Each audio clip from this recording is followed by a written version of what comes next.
All right, guys, we're back for number 8, and still no theme song, Dave. You need a theme song because it's just so abrupt how it starts. I know. It's just. I don't I'm know not how used many. to it. Yeah.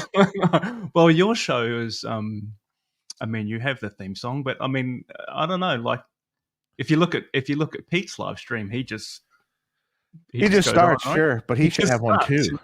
He should. He's also been talking about doing one and hasn't done it yet. So yeah. You think he could just pull something out of one of his videos and Well, exactly. Here it goes. There's the music. Okay, there's a theme. It's a fair commitment to do it. I mean, I like doing the music. I already know exactly what I do. What I don't know how to do is like a video because I'm hopeless at that stuff. Right? Like what Mark did with your Tone Talk intro was amazing. I don't know how I think someone did that for him. Well, I need someone. If anyone can do that stuff, if anyone, I got a guy. I got a guy. Oh yeah. Yeah. We got a guy that he's in our chat a lot. Mario. All right. He's done all the graphics and stuff for all the IRX release. Yeah. And like there was an email blast too, and all this stuff he did for that, and he's really good. Yeah, like a proper graphic guy. Yeah. You need to hook me up, man. You went to the Guns N' Roses gig. How was that? Well, that good. It possibly was the worst sounding show I've ever heard in my life. Oh no! Why? Sonically, it was just horrible. Everything was horrible. It was awful. Is that that's not the venue though? Like, is it like? No, it wasn't the venue because the Black Keys opened up, right? And they sounded utterly amazing. Wow. I mean, like incredibly good. And no, it wasn't the venue. I don't know. I think the sound guy was on drugs. I don't know. I don't. This is one of these situations where you want to get hold of the desk. I don't understand what happened. At that Hollywood Bowl, there's dB limits, so there is limiters and certain things that they can't exceed, and it sounded almost like they were pushing those limiters way too hard, and they really needed to back off what was going into those limiters because it didn't do it any favors. And Axl's vocal was 4 times louder than anything else. And it was just like way on top. And honestly, hey, maybe you don't want to hear him that loud anymore. And guitars were murky and buried. And at times you could see Richard Fortis, who's a great guitar player. Yes, he is. Playing his ass off, doing all this stuff. And I'm like, he might as well not be playing. I can't hear it at all. Can't hear man. I can't shame. hear it at all. And the bass got totally lost, washed out. You so couldn't make out notes of the bass at all. That sucks, man. They're still playing real amps, aren't they? They're playing magnetone. They are. The cabinets are off stage, so there's no cabinets on stage, which is another thing that's really interesting when you see a band that had cabinets on stage. Yep. And then all of a sudden you see a band that doesn't have cabinets on stage. There's a difference. There is a real difference. Are they all on ears now? There must be. Oh yeah. They're all on ears and stuff. And I don't know what happened, but Black Keys, amazing. Can't say how great they were. That was amazing. Yeah. That was worth the evening just to see them. That was amazing. Yeah. So I basically got friendly with the bartender and just kept, give me another beer. Give me another beer. That's the way to go. So, man, what else has been going on this the last couple of weeks? Usual stuff. Yeah, I don't know. Nothing in particular. I mean, still fielding questions on IRXs. I was gonna say. I just saw one in here. Yeah, we'll get Dave, I to got the it. IRX today. Is the balanced out mono or stereo? It's mono. Let's get to that. Let's get to that straight away. Oh no, It's- that's the wrong one. Here we go. This one. Andrew's a builder. Andrew's in the DIY group. Hey, It is mono. It is a balanced out, meaning mono. Meaning tip ring sleeve cable to XLR into a mic preamp, please. Not into the line input, a mic preamp. It's designed, it's lower output, so it's designed to go into a mic preamp. Boy, I've answered that question a lot. I was going to ask you whether you got through. I'm like, no. For balance, explain this. For balanced stereo, you'd need two. You need two jacks. Two jacks. Yep. Yeah, you need two jacks. Yeah. Mark says hi to everybody. Hope all is well. Fun talking about tube amps. Yeah, man. John's here. Can be. when they behave themselves, it's fun. Yeah. Thank you, John. It's very nice. Bunch of guys in the chat. We've got someone. Alex is here in Melbourne. We've got hello. Italy's Alex emailed me recently. Oh yeah. All good. You wanted to make sure I wasn't pissed off about something. I wasn't. That's cool. No, I did. I mean, Alex and I speak quite regularly, and I said he should reach out, man. So say hi. Yeah, he sent me the schematic too of that little amp. So yeah. Oh, nice. Yeah, cool. If anyone doesn't know what we're talking about, Alex had an amp that was reviewed by Shane, who's got a channel called In the Blues. He's a Melbourne-based YouTuber. He's got 200,000 subs, has Shane. So, great. Built a great channel actually. So, yeah, there was some perhaps similarities to an amp that Dave's got. So, anyway, Alex had a chat to Dave. I mean, it was basically a DS circuit with some changes. You know, the plate resistor is a little different, the feedback's a little different, a few other things are a little different, which make it different. And just like anyone does, someone could say, Jason, your amp's a JCM 800. Yeah, totally. Well, in one mode, it might be correct. My Jakey Lee in one mode might be. So, but then there's other little things. There's other stuff different, right? It's these are all jumping off points, I think, and Dave, I mean, my history too, right? And that's where I kind of started, you got to have you often in this, and a lot of hobby builders and so on who maybe progress on to more serious things. That's kind of where you start, you start with your favorite. Yeah.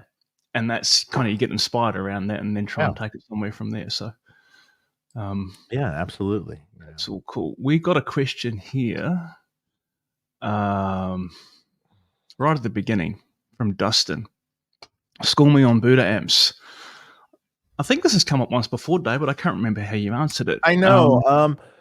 So Buddha amps. So I've never actually seen a PV era one, I don't believe.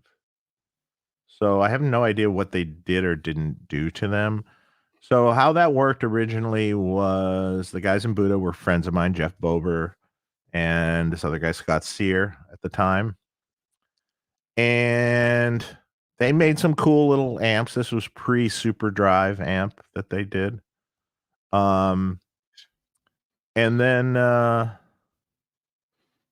I don't remember how it came up, but I decided, or we all decided, that I was going to design the front end of a Buddha amp, which is the Super Drive amp.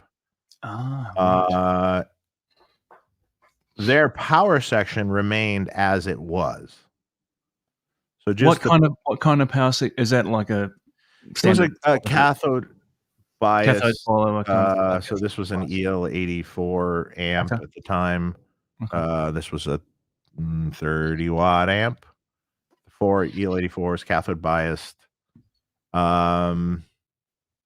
Phase splitter wasn't a long tail pair though. It was something different, and I can't off the top of my head remember how that. Like a cathodione or something like that. Cathodione. Something like that. I don't really remember off the top of my head what that was like. And it was a passive effects loop, which was useless. But basically just the front end I fucked with. Mm-hmm. And it was sort of heavily influenced by a nailer front end with some changes, because we had to change things to make it work with the power section. And but it's not a nailer because it's very different, because the power section's not anything like it. So, you know, you had to tweak some stuff around. And there was some collaboration on how the clean came out and what we did for that with Jeff and I. And I thought there and was then some. they went on. I got actually paid for that, but not commission, not a royalty or anything. And then they went on to make, like, I don't know, 4 or 5 different amp versions of it. Yeah, right. So, but hey, it was a pretty cool sounding amp. So what was the connection with Naylor? How did that?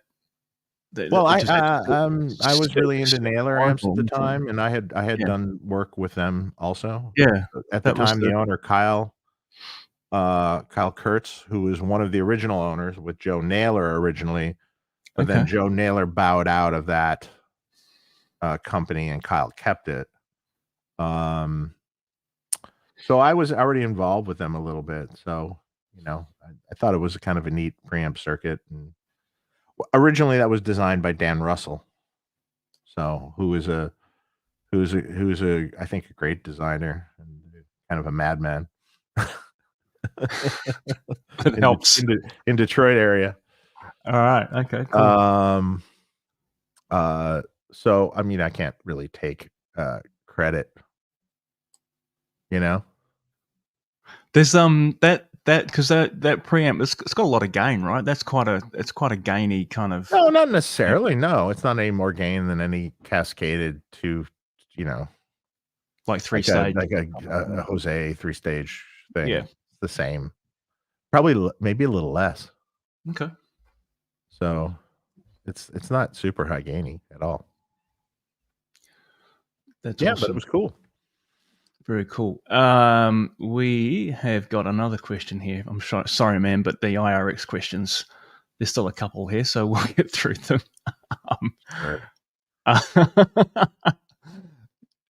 You need an FAQ. Someone should put together an FAQ for you. Andrew says, will IRX have bypass feature through MIDI? Why? Just to turn the effect, the whole thing. What, like when you bypass that, what happens? But why would you do that? Yeah, that's the thing. I mean, there is no bypass. It's a preamp. It's like, the only way you're going to get a bypass is if you put it in a loop of a switcher. You know. This is it. Now Alex has actually given me an Australian $10 super chat for winning the bet. Thanks, man. So that was yesterday. I'll just tell the story quickly. Oh, what was the bet? I've got I don't know. Well, it wasn't really a bet. It was more like he helped me figure something out. I've got an output transformer here, Dave. It's a Haber OT, and it was wound, a custom wind for another builder here that was originally my mentor, actually. And it's got 2 primaries. It's got a 6K or a 6K6 primary and a 4K primary. But with no documentation to tell me which was which. So Alex gave me some tips on like sending a 1 volt AC signal into the secondary side, and then measuring the corresponding AC on the other side, on the primary side of the OT, and using some mathematics to figure out which was which. So it was super helpful. I got really confused there for a while, but we did figure it out. Cool. Yeah.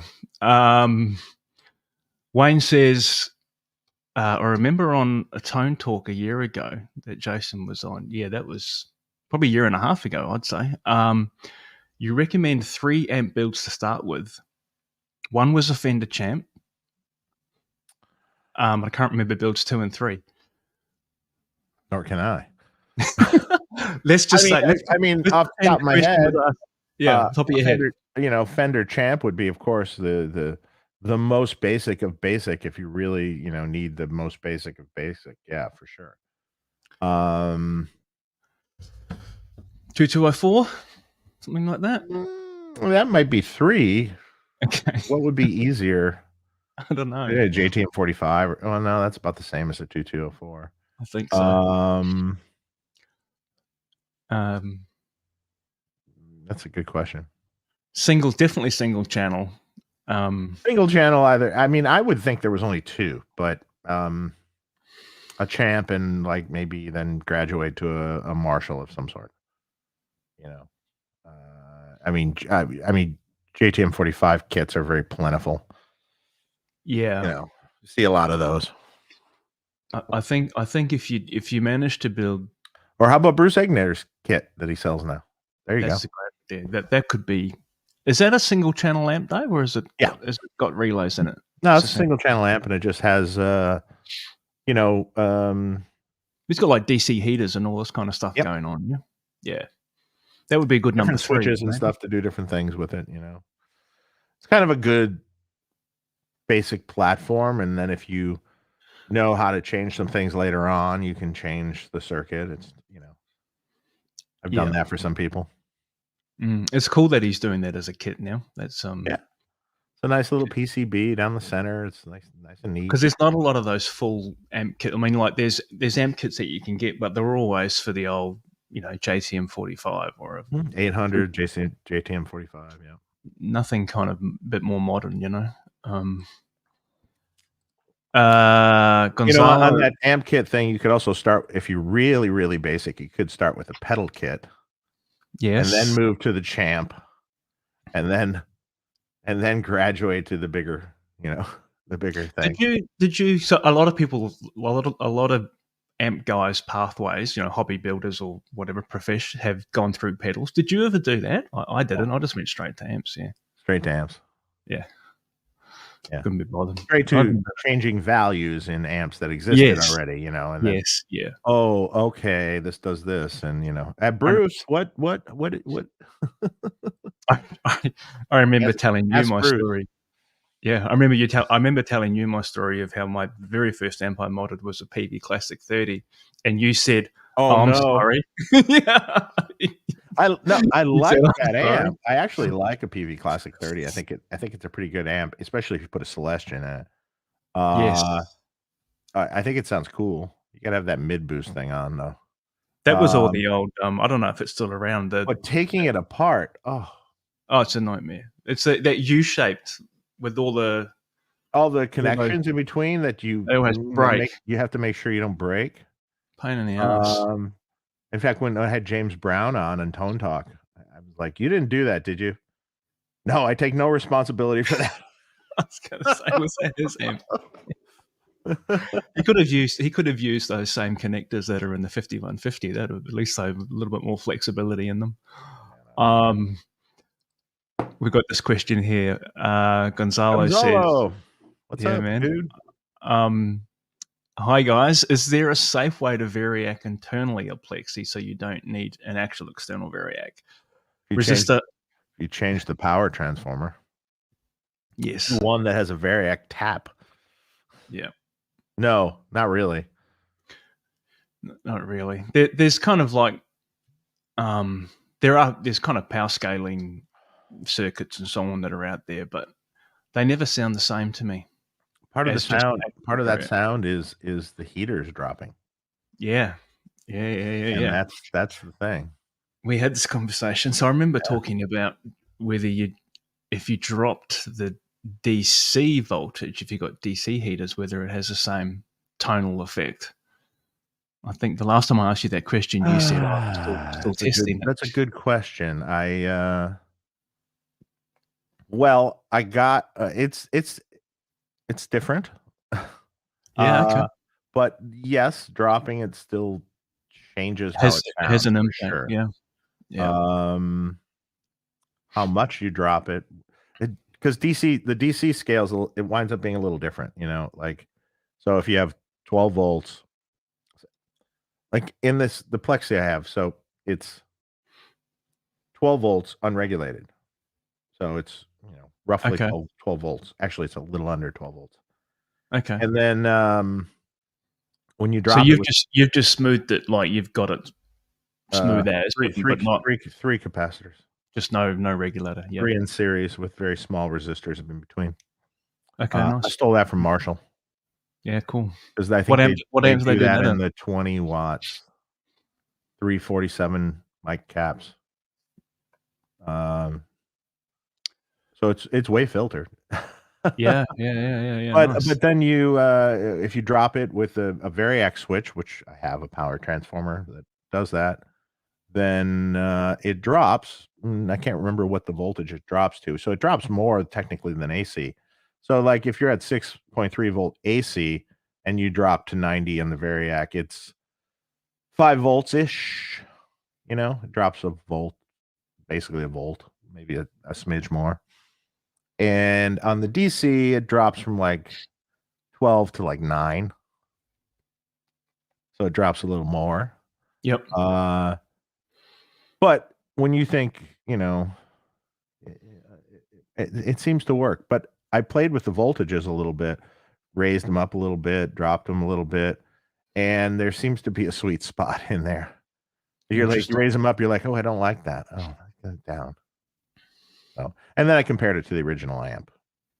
Yeah, okay. So whatever I could do to get it to sound like the original amp. So you can kind of get it like dropping the DC does change it, but it might, to get it to sound the same as AC heaters being dropped, it might be a slightly different voltage. Yeah. Something like that. You know, I toyed with the idea of just going AC heaters with it too, but it's so nice when it's dead silent. Yeah. You know, it's just kind of like, okay, fine. I don't know. You get away with it on a Plexi. Well, when you take the original amp with a real Variac and you're A-Bing it with an amp switcher directly to that amp, and you got it to sound where you can't tell the difference. Okay, that's fine. Interesting. So guys, I mean, if anyone's not aware that the amps that have like internal Variac, they just have different primaries on the power transformer. It's a bit like, you know, on the back of an old Marshall where you can change the voltage selector. Yeah. You know, like don't do that on your Marshall, but I'm just saying that's kind of like, that's what it's doing. It's changing the setup of the primary side of the power transformer. So you get different. The real issue is when you do European voltages. So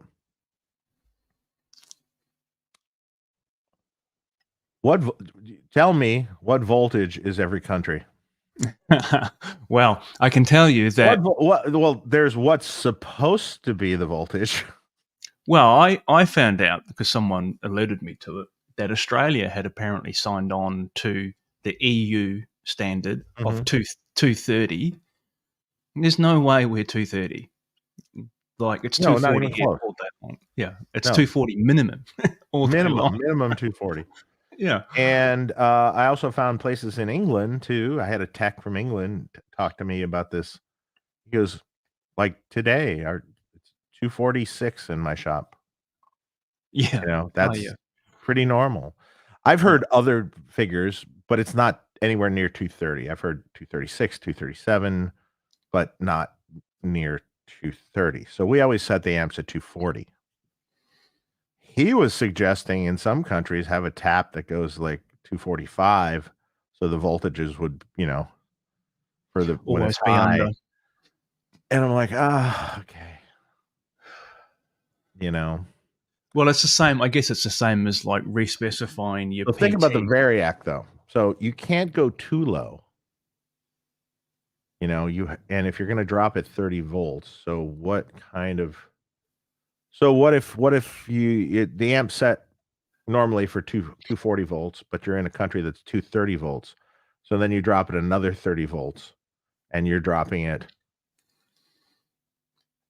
to you're 50, 40 volts instead of 30 volts. And then it starts to get really messy in Europe with that. So What about there's Asian countries that run 220 as well, yeah? there's a few that run 220 as well. I have a tap for that. I was gonna say you have 220 on your Yeah. Mhm. Yeah. Yeah. And the cathode bias amps, that's I love it when it's 240 and the country's 230 because then it's a little cooler. Runs fine. Yeah. That's cool.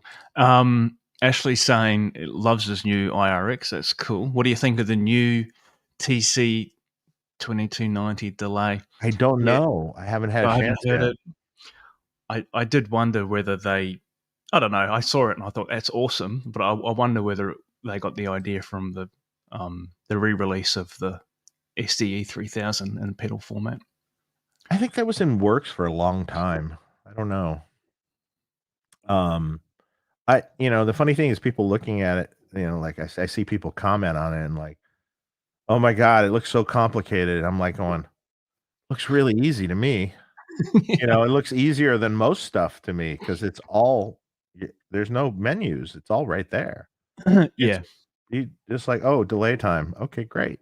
yeah, yeah. Or it's I looks found easy. the SDE 3000, the EVH pedal, a little bit hard to get into, but once I put aside a couple of hours and kind of really just Figure play out with it, how the architecture of how it works. yeah, and then Yeah, it's like, okay, now I get it, right? It made yeah. sense, and I was kind of like, And boy, yeah, does it sound good.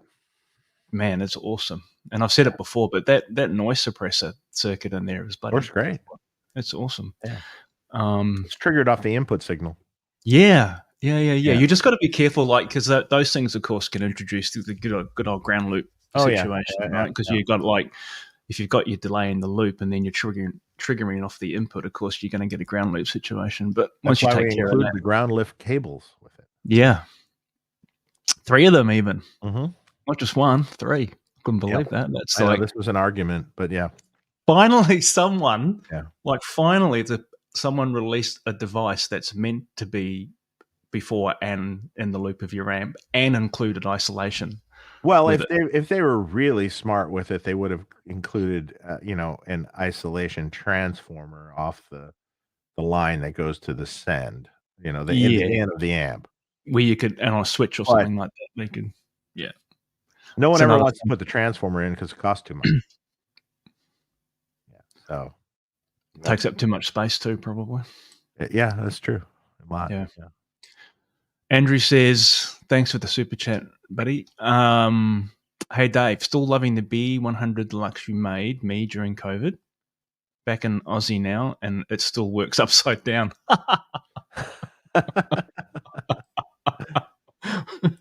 Yeah, indeed. You must have got it. You must have got it changed over to 240, mate. When you brought it Well, back. if not, it would go poof.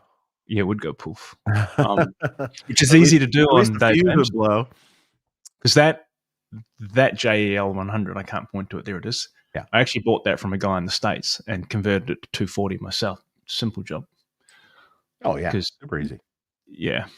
The only thing you need to be wary of if anyone ever looks at that doing it themselves, the pilot light. Yeah. Pilot light still runs off 120, yeah? Yeah. Um, Pilot lights are actually kind of a pain in the ass. So, they like, are. pilot lights, there's not a lot of them out there, to be honest. I mean, there seems to be, but there really sort of isn't. And then, like, okay, are you gonna power it off 6.3 volts, or are you gonna power it off what are you gonna power it off of? And is it 120 volt? And, we came into the thing with the Plexi amp Yeah. that we're gonna do, it has a separate European power transformer. So any European amps of any kind have a different transformer. And then it's like, "Oh, wait, there is no 120 tap. We can't use the pilot light we've been using. We have to use something else." And then you're like, "What am I gonna use?" So that's not a multi-tap primary in that. They You gotta couldn't have do it all in one transformer. yeah, Too right. many wires and Because you've got multiple primaries for the same country. yeah. Yeah, interesting. Okay. Yeah. Yeah, they are a pain in the ass. You also want in that amp, of course, you want the pilot light to dim a little bit when you put it into the Variac mode. That has to do that. It might not do that. It's part of the experience. Well, actually, no, it might do that actually. Yeah. Well, if you drop the voltage, It's going to be powered up 6.3 actually. So. Well, there you go. That'll do it. That'll be just like an old, exactly. rifle, man. Exactly. Sorry to hit this one, man. Another question about the IRX Shredding 51. Hey, buddy, Dave, do you think you will ever make an IRX with a built-in power amp? Probably not. The better question is, would we ever make a power amp? Yeah. And the answer to that is maybe. Yeah. Or that's a thought. If it's modular like that, then it's kind of becomes more useful too, you know? Well, yeah, you can use it for a lot of things, yeah. Yeah. Yeah, I mean, there's a lot in it already, and it would have to be considerably bigger. So, you know, you have two 12AX7s in there, so it takes up space. You know, you have 3 switches, it takes up space. You have, you know, it's not so easy. Let's add a power amp. Okay, let's double the size. Yeah, that becomes literally it sort of would be double the size. I think you're far better off having them as 2 separate boxes that you can, you know, you could have it on the board, or you could have the power amp back with your cab or whatever. I already have an idea what I want to do with that, which I won't give away, but I already have an idea for the power amp. So yeah, well, as soon as I saw all these people asking questions about that, of course, it makes you wonder. You start thinking about different ways to do it. Related question here, Dave, which is that where did you score all the tubes for the IRXs? So I think maybe the question is, did you choose a particular type of preamp tube given this? The was the same as you'd use in your amps? First batch of them had some PS Vane tubes in them, tested and well tested, 2 different kinds. The second iteration of them have JJs in them. And what will we continue with? That's a good question. Probably JJs. A faster, less having to look out for what is happening with them. They just work. JJs are reliable, and I think they sound fine. You can play with it though, if you'd like. Yeah, people like to play with that, don't they? Mm-hmm. Did you see this drop during the week, Dave? The Evil Pumpkin. Any thoughts? I mean, everyone was, you know, the funny thing is everyone was complaining about how much the price had gone up, and I think it's sitting at a $4,000 amp, right?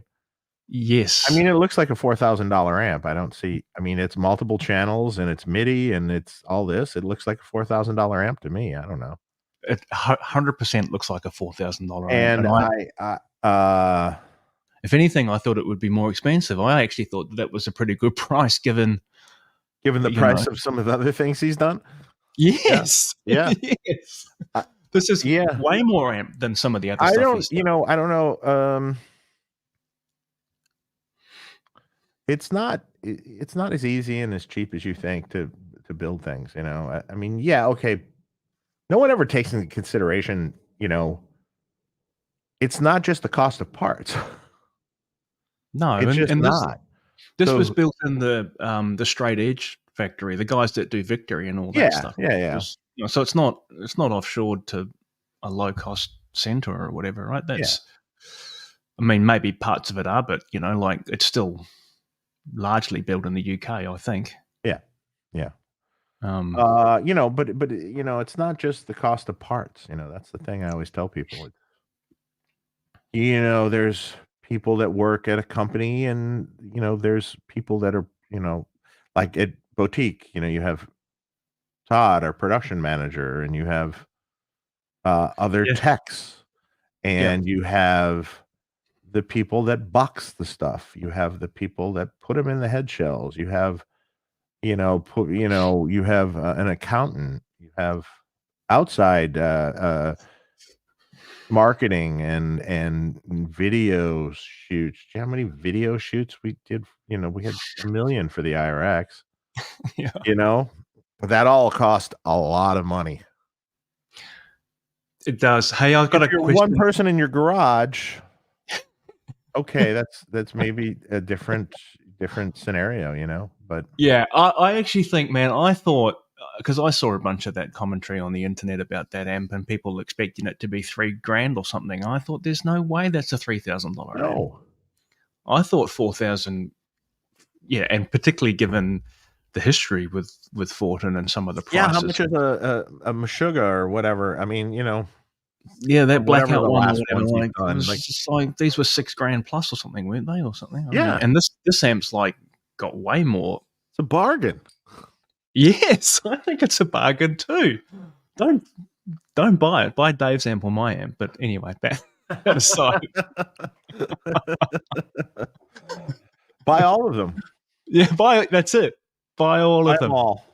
Why only have one? You can have three or more. It'll look cool. You Yeah, know? that's cool. I like the evil pumpkin thing. I mean, like the orange and stuff. I think yeah, it's super cool. It is. Man, there's a lot packed into that amp. I was looking at it thinking, man, that's there's a lot. You get a lot for your money, I think.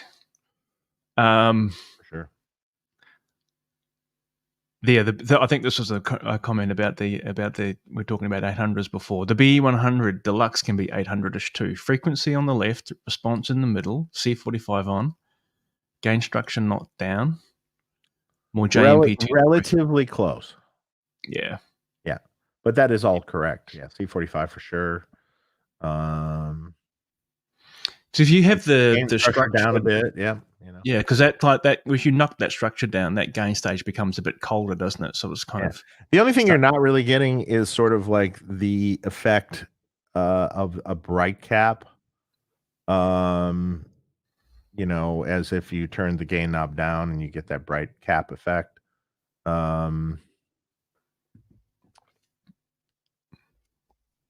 But yeah, but relatively close. I always find it's kind of weird. But I mean, like for me, like an 800, there's only like, you know, run it at 7 yeah, to 8 on the gain, and that's the only place you can use the gain. It is. You can't use it at 10. You can't use it below 6.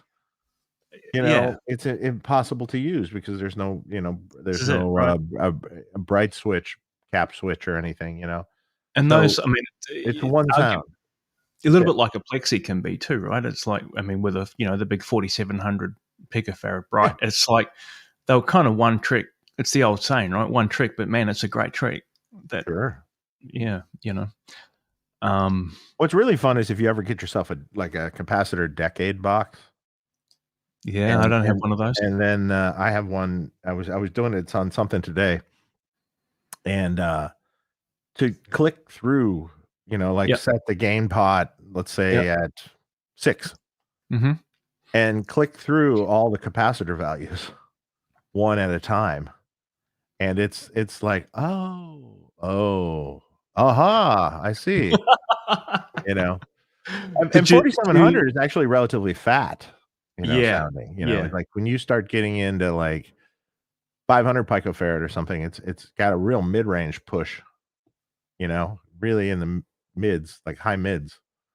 And then there's 001, which is you kind of push past that threshold, because I think, you know, like you put 1,000 on there and it's like, wow, that's pretty gnarly.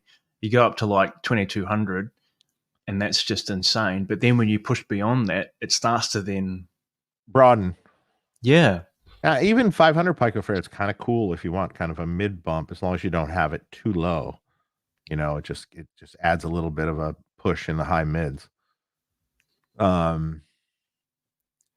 Yeah, but it's interesting when you put it on. It almost makes you want to make an amp that has a rotary switch that takes you from 0, 100, 250, 500, 1,000, 0022, and 00. Is that a little bit like it's the Lee Jackson thing, but that was like the treble. That was the treble cap. Yeah, that was the treble cap. Yeah, I have the pleasure or not pleasure of modifying a Metaltronics, Oh wow. the M1000 or whatever it was. What's the construction method of that? Is it PCB? Yeah, it's PCB. I haven't seen the inside of one forever. It's in a box behind me on the right there. Okay. Is that one of those ones where you you'll get to it one day, but not today? No, I'm going to do it. The architecture is there to make it something kind of cool. You got to take a few things out, but one thing I've always learned is that on the old Lee Jackson ones that you wind up modding, you just leave the treble capacitor switch because it's actually kind of cool. You can just toggle through, find the one you like, and just go with it. It's actually got an interesting sound. Yeah, cool. Sounds cool. There's a question here from Coxie5150. With in Australian dollars, and with a name like Coxie, you'd have to be Australian for sure. Loving my IRX through the ASC12. That's your FRFR cap, right, Dave? Can you confirm the impedance and signal level of the IRX effects loop? Also, can we get some official free? Yeah, the merch is coming actually shortly. So the impedance and signal level of the IRX. The signal level is pedal level. With the new firmware on the IRX, it's about 250 millivolts out the send. Ish. Okay. Ish, if you have. That's kind of guitar level, isn't it? Yeah, if you have it with the masters around noonish, so it's around that. And then I think the max, if you crank the masters, because that loops after the masters, I think it might be 400 and something. So it's not like crazy. We raised the level a little bit in the loop because it was a little on the low side. As far as impedance, good question. It's a low impedance loop, so I mean the output impedance of the send is, it'll drive super low. And low loads. I mean, I always love it when people ask this question. What's the impedance of your buffer? What's the output impedance of your buffer? I go, it'll drive a load low enough to drive anything you're going to drive with it. Yeah. Within reason, it's a buffered send, right? So you could push that out along a long cable length. I blame Mason Marangella for this. When people are asking me about the buffer input and output impedance and stuff, and I go, man, stop listening. I mean, I have to double check something, but I mean, I think the return is like 100K, and I think the output impedance of the buffer stage of the send will drive pretty much anything you want to drive with it. I mean, it's low, super low. Carson makes us comment that DC heaters kill tubes a lot faster. Not sure about that. Why? Explain. Yeah. A 12x7 is can run all day long on DC heaters. In fact, that's one of the specs to run at 12.6 volt DC. In the official tube book, you can run it at DC. It's not. Yeah. And yeah, look, I've never heard of. I mean, Carson, you feel free to drop some more comments in the chat, right? But I've never heard of amps chewing through 12AX7s because they had DC heaters. And you can't, you know what? If you have a complicated circuit, you just can't run it on AC.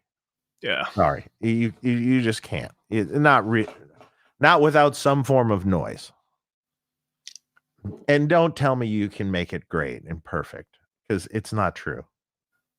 It's just not. You start high gain circuits and stuff, forget it. It's just, yes, maybe with even like when you crank even low gain stuff with perfectly dressed and manicured heaters that are away from everything, you can get pretty good, pretty solid, but there's always still a little something. Yeah. I think anything beyond like a 2204 style circuit, 3 gain stage cathode follower, you can kind of you can elevate your AC and it's kind of okay. Yeah, but even Even if at it's that 204 and stuff, it's still got noise problems in the first stage generally. Yeah, it's kind of, you're right on the And 3 then what preamp tube are you going to put in? Okay, so in a perfect world, you can say a lot of times if you use old tubes, they work perfectly fine, meaning old Mullards and things like that. Newer tubes in general, the heaters, I don't know if it's a mismatch or something, but it's just not, doesn't work. I think the benefits outweigh. There's no Yeah. negatives. The only thing is that you've got to, if you're going to go DC heaters, then you need to make sure you've catered for it in your design. So you've got a PT that's going to be able to supply enough current to drive them properly. But it's worth doing all the way. Alex is saying, does Georgia, that Variac kind of thing in the Metroplex, does it have that? Metroplex have that in it? He does. In the Metroplex, he does some sort of Variac thing, I think, with a resistor. I'm not sure how a big one too. I'm not really sure. You mean like on the B plus rail, just AC. like dropping it? Oh, just on the AC, yeah, on right. the AC. Wow. And I'm not really sure how well that works. Have you ever played with the, like the It power? seems like the more current you would draw off the AC, right, the more it would drop across the resistor. Yeah, well, right? it's like a. So then, how does it work? It's more of a sag. That's kind of more of a sag control. Yeah. Like. But on the wall voltage AC, we're talking. Yeah. No, I get it. Right. I don't. But as you draw more current, you're going to have the amount of voltage that is dropped is variable. Yeah. Have you ever played with that? That kind of that London power scaling stuff and all of that, like. I've taken a few out of amps. Yeah, right. I mean, it lowers the B plus to the board, and then it scales the bias. I mean, it's easy if your cathode bias set up, then it's kind of pretty good. Yeah, but if not, you get a bias scaling part, and that works to some extent. I don't think it works great, but it works to some extent. Just my experience with, I mean, I've never built an amp with that, but I've certainly played a bunch. And they work, definitely washes off power, but it doesn't sound like it or feel like a Variac to me. I don't know. It's just not the same. No, it's not the same. Like even in the 5150, the Fender versions of the 5150s, they drop the DC heaters on the tubes are dropped a little low, specifically because Ed liked how that sounded. That was straight. Right. That was straight from sorry, name losing, straight from the designer, which the name is still escaping me, and I know him. It might come back. It might come back. Kaplan. Oh, okay. Yeah. Right. Marco's saying, yeah, if Australia is officially 230, who would know, right? I mean, but he just never 253. Yeah, that's nuts. You never get 230 here. Like my small box amp has a little bit, it's in a perfect world with the right voltages, the filter cap should be okay, but it's a little bit up in the plate voltage, and in country where it would ran 253, that might be a bad thing. Yeah. Which got brought to light from the guy in England to me, and I was like, yeah. I've been addressing that on newer amps, but this amp's been around a long time, so I have to do something. Okay. John's saying he's fortunate to own a JL100 head and 2 JL cabs. Yeah, nice one. That's a real amp rig for sure. Good, great to see Jason has a JL. That's the one, man. That's the fucking amp good. to have right there. Limited. It's designed for men. It's a manly amp for sure. It doesn't. If you are timid in the way you play, it's not the amp for you. Yeah. And man, it's I've said this to you before, but that amp, the other, it's just so fucking, it's so well sorted, like grounding, and we're talking, we've been chatting over the last 10 minutes or so about heater hum and noise and all this kind of stuff. There's no noise. Man, it's so quiet, that amp. You just hear his. Yeah. Yeah. So yeah, Andrew's saying, I didn't know this, right? The TC2290. Okay, it was shown back in 2022. Just took ages to release it. Probably doesn't help when your company is Behringer, whatever that is. Yeah. So Andrew put, okay, so this was the Be100 Deluxe that went from the US to Australia. You put a voltage switch on it, Dave. Okay. Yeah, cool. Have you thought about doing that, by the way? Because I've been thinking about that. I've been talking to Shay about it, actually. Someone just asked me that same exact question at the factory. I would consider doing that, maybe. But, you have to do it, but then you got to put a plastic cover over the switch. You need something. So people can't... one of those switches that you need you need to get a screwdriver in to kind of move it or whatever. Because I think one wrong move. Well, I had that guy with a JCM 800 that I repaired. Thankfully, all it did was he shorted out a mains filter cap, but it was a mid-80s 800 2205, which is, anyway, that aside, he'd reached over the amp. A good sounding one. Yeah, reached over the amp to change the impedance, thing. Poof. Clicked the wrong one, right? The amp was on. Like, Jesus. on. Nice. And he flicked it to 120, and it was just like, smoke came out. Thankfully, it wasn't terminal, but yeah, pretty dangerous. So, good thing to have, but I think, some sort of protector or something like that on it would be good. Yeah. Marston Amps. Hey guys, big fan of your amps. That's nice. Thank you, man. Thanks. Question here, for a name that I can't pronounce. Dave, or Reed, I should say. Come on. It's all Greek to me. Whatever.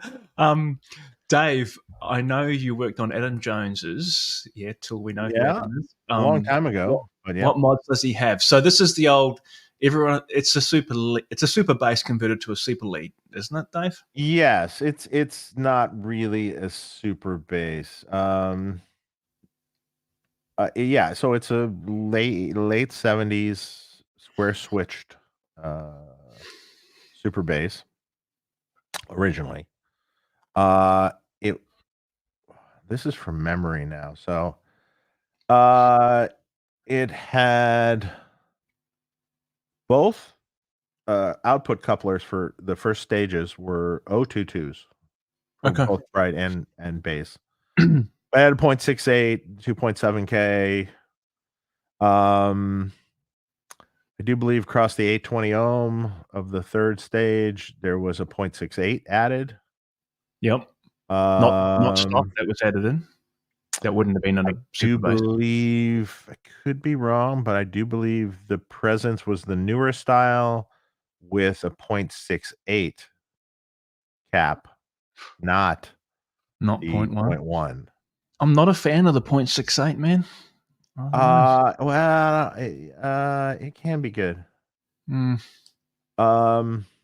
I mean, I'm a fan of Adam's tone, don't get me wrong, but 0.68. So it can be really good, actually. So I think it was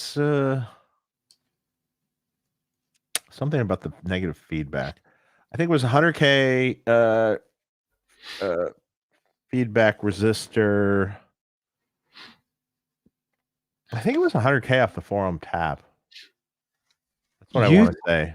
You posted this. I posted all the specs somewhere. I can't remember what Metro or something or somewhere. The Amp Garage or the old Metro forum or So whatever I said was right. It's probably I better don't than my think it was memory. very cool, but I remember finding that, and it was you definitely Here's the posted. thing about this amp. I think the play voltage wasn't that hot, so it was like the typical for that era, so around 440 or something. Okay. And the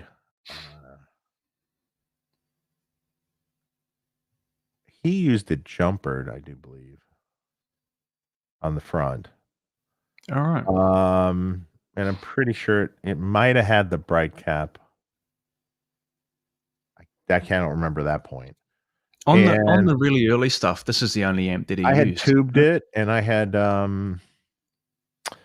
changed the preamp filter caps to lower. I think I used like 16 microfarad.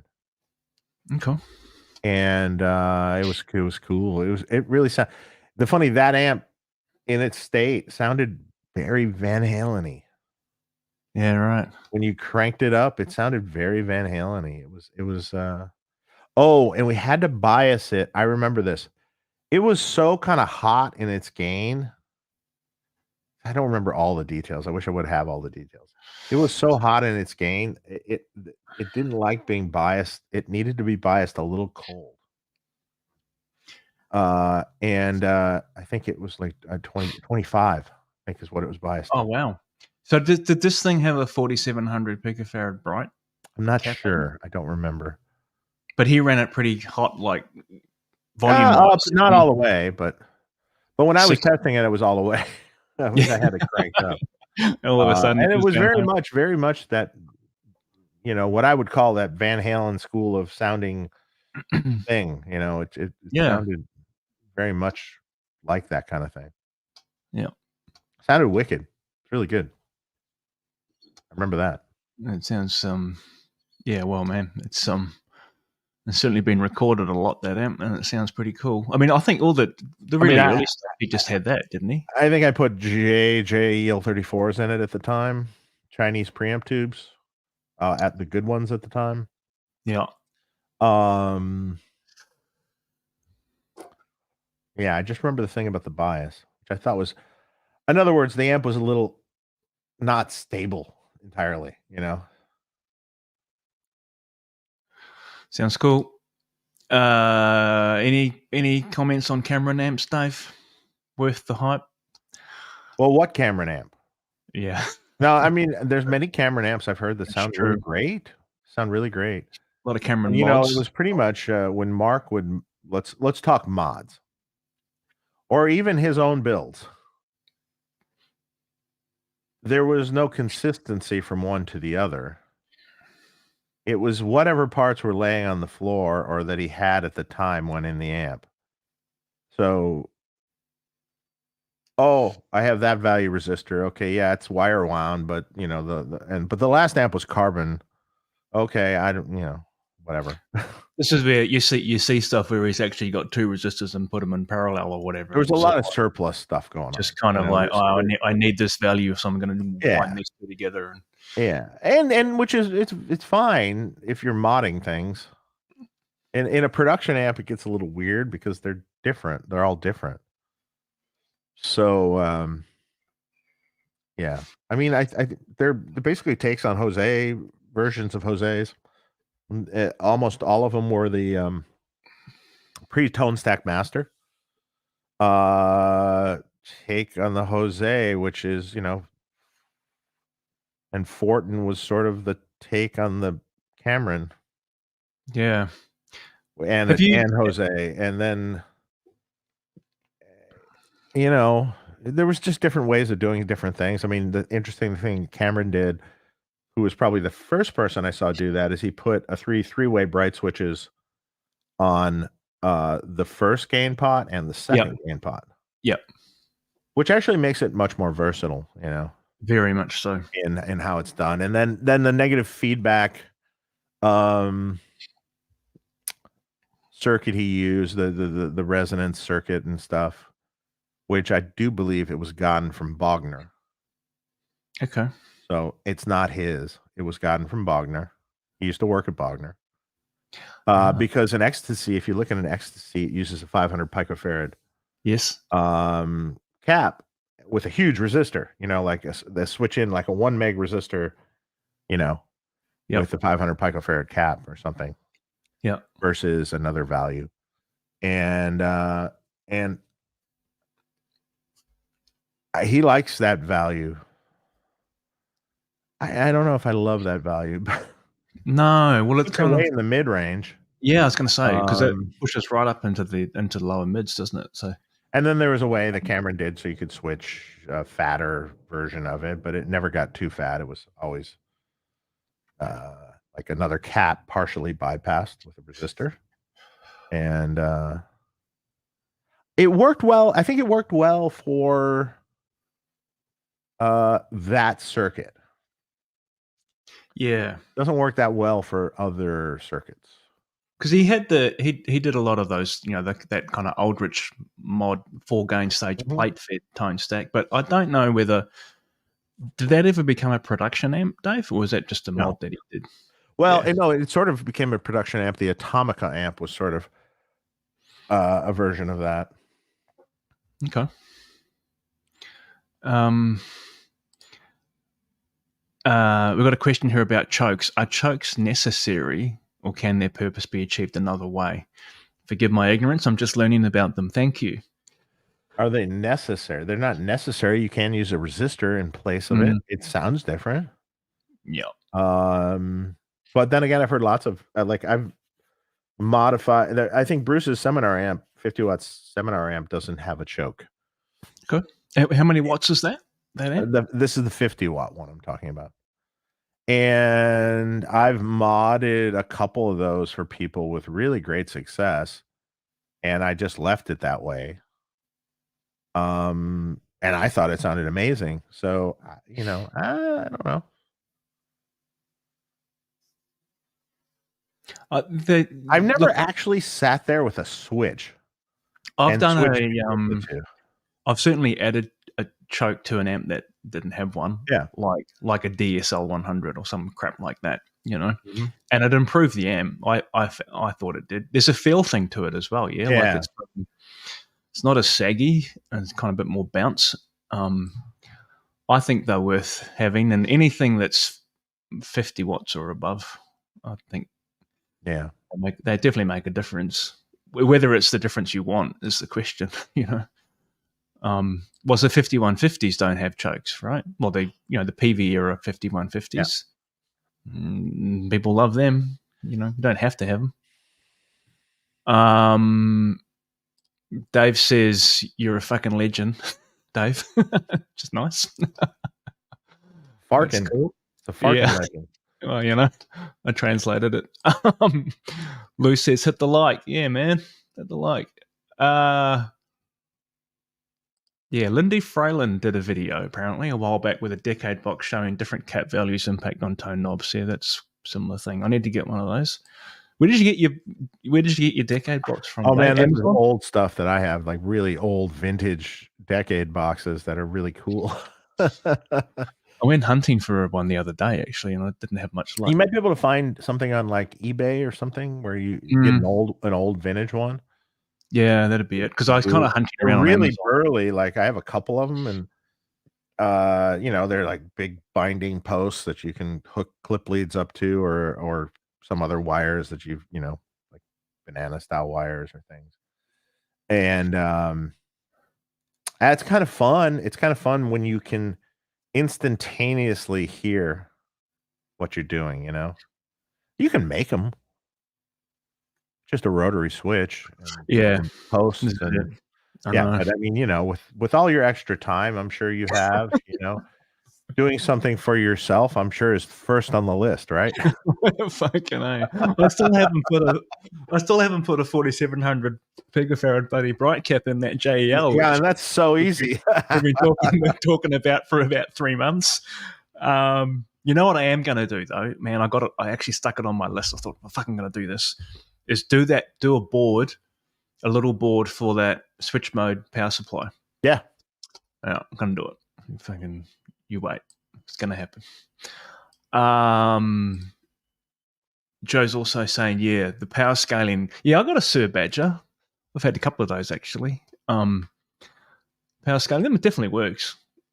amp still sounds better with it on It 10. works. You know, like on a like a Morgan, for instance, on a no negative feedback amp that's cathode biased.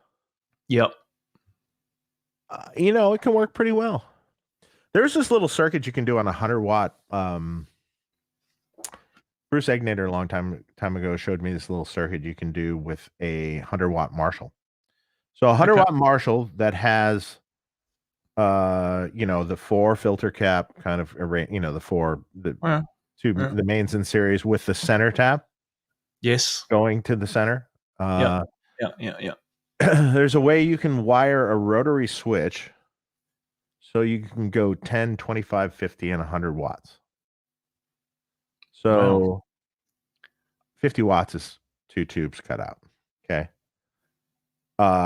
25 watts is all 4 tubes on, but the high voltage tapped at the center point of the filter caps.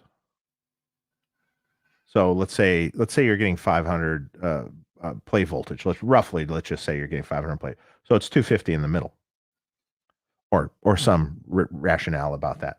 So then you're only applying 250 volts. Does that lift one side of the high voltage secondary? So you've just got the instead of the high voltage wire coming off of that filter cap and going to your fuse, you're just moving it to the center with the switch. Okay. Yeah, I got you. Okay. Yeah. There's more to this because you also have to switch the bias when you're doing this stuff, so the bias tracks properly. But that drops your B+ line all the way down the preamp. All the way down the preamp. Yep. That's going to sag. Preamp. Yeah. And you can run into problems with that too, with what kind of tubes you're using in the first slots, because it gets so low. It will bleed DC out the input grid. Right. And then you know, a 10 watt is, you know, the half the voltage and 2 tubes cut out. Obviously, you should probably switch the impedance on the impedance selector to correspond to when 2 tubes are out for 50 and 2 tubes are out for 10. Yep. But in, say, like a Plexi style circuit, this works really good. That's pretty cool, man. It works really well. Might not be perfect, but it works really well. That is super cool. And 10 watts is still loud, by the way. Yeah, hell yeah. It's better than the kind of pentode triode thing and all that kind of stuff. Yeah, so yeah, for sure. That is cool. Rob's asking whether we have experience with a 1987 S, which was the first reissue Plexi from the late 80s. I've worked on them before. This was before the 1987X, was it? I'm not aware of this. It's all the same shit. I mean, it's just slightly different component values or choices, or no effects loop. The early one didn't have an effects this is before they started putting that stupid loop in that they have. That loop in a Plexi really isn't that great. It can work fine in other things, but it's okay in a 2203 or whatever, right? The reissue, but it's still fine. It's not, you know, not as good as the LND 150 loop. But I mean, there was a that's maybe, I don't know. I mean, is it transparent is the question. So when you kick the loop in and out with the bypass switch, is it transparent? That's the question. I thought it attenuated a little bit of top end, that loop, that stop maybe loop. It probably depends what you've got in the loop as well, you know, and how it responds to that. But there was another series of threads somewhere on the internet that I read, Dave, about it was about John Sear's new SL68, the Mark II, which is, you know, a nice revision to that amp. Someone complaining that it still doesn't have an effects loop. I'm like, oh man, you can't do it. You can't do it. It's not going to help you. You can't do it. It doesn't.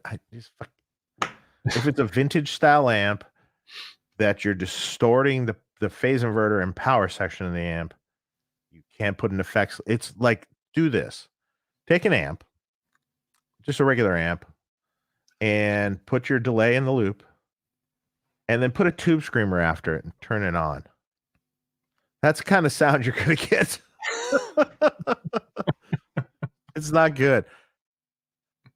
I'm going to follow Lyle here. I have an intermission break here. All right. Hang on one sec. It's all good, mate. Yeah. Basil's asking what's the best amp Dave has ever heard. So I'm gonna answer this on his behalf because it's actually someone's answered it immediately in the chat, which I know. Well, I'm 99% sure Dave's going to say it's a 6850 watt Plexi. Which, if anyone hasn't seen, Steve Fryette did at least 1 or 2 videos on that amp. Dave's actual 6850 watt, including some tones and so on, but a bit of an overview of the inner workings of that amp. It's cool.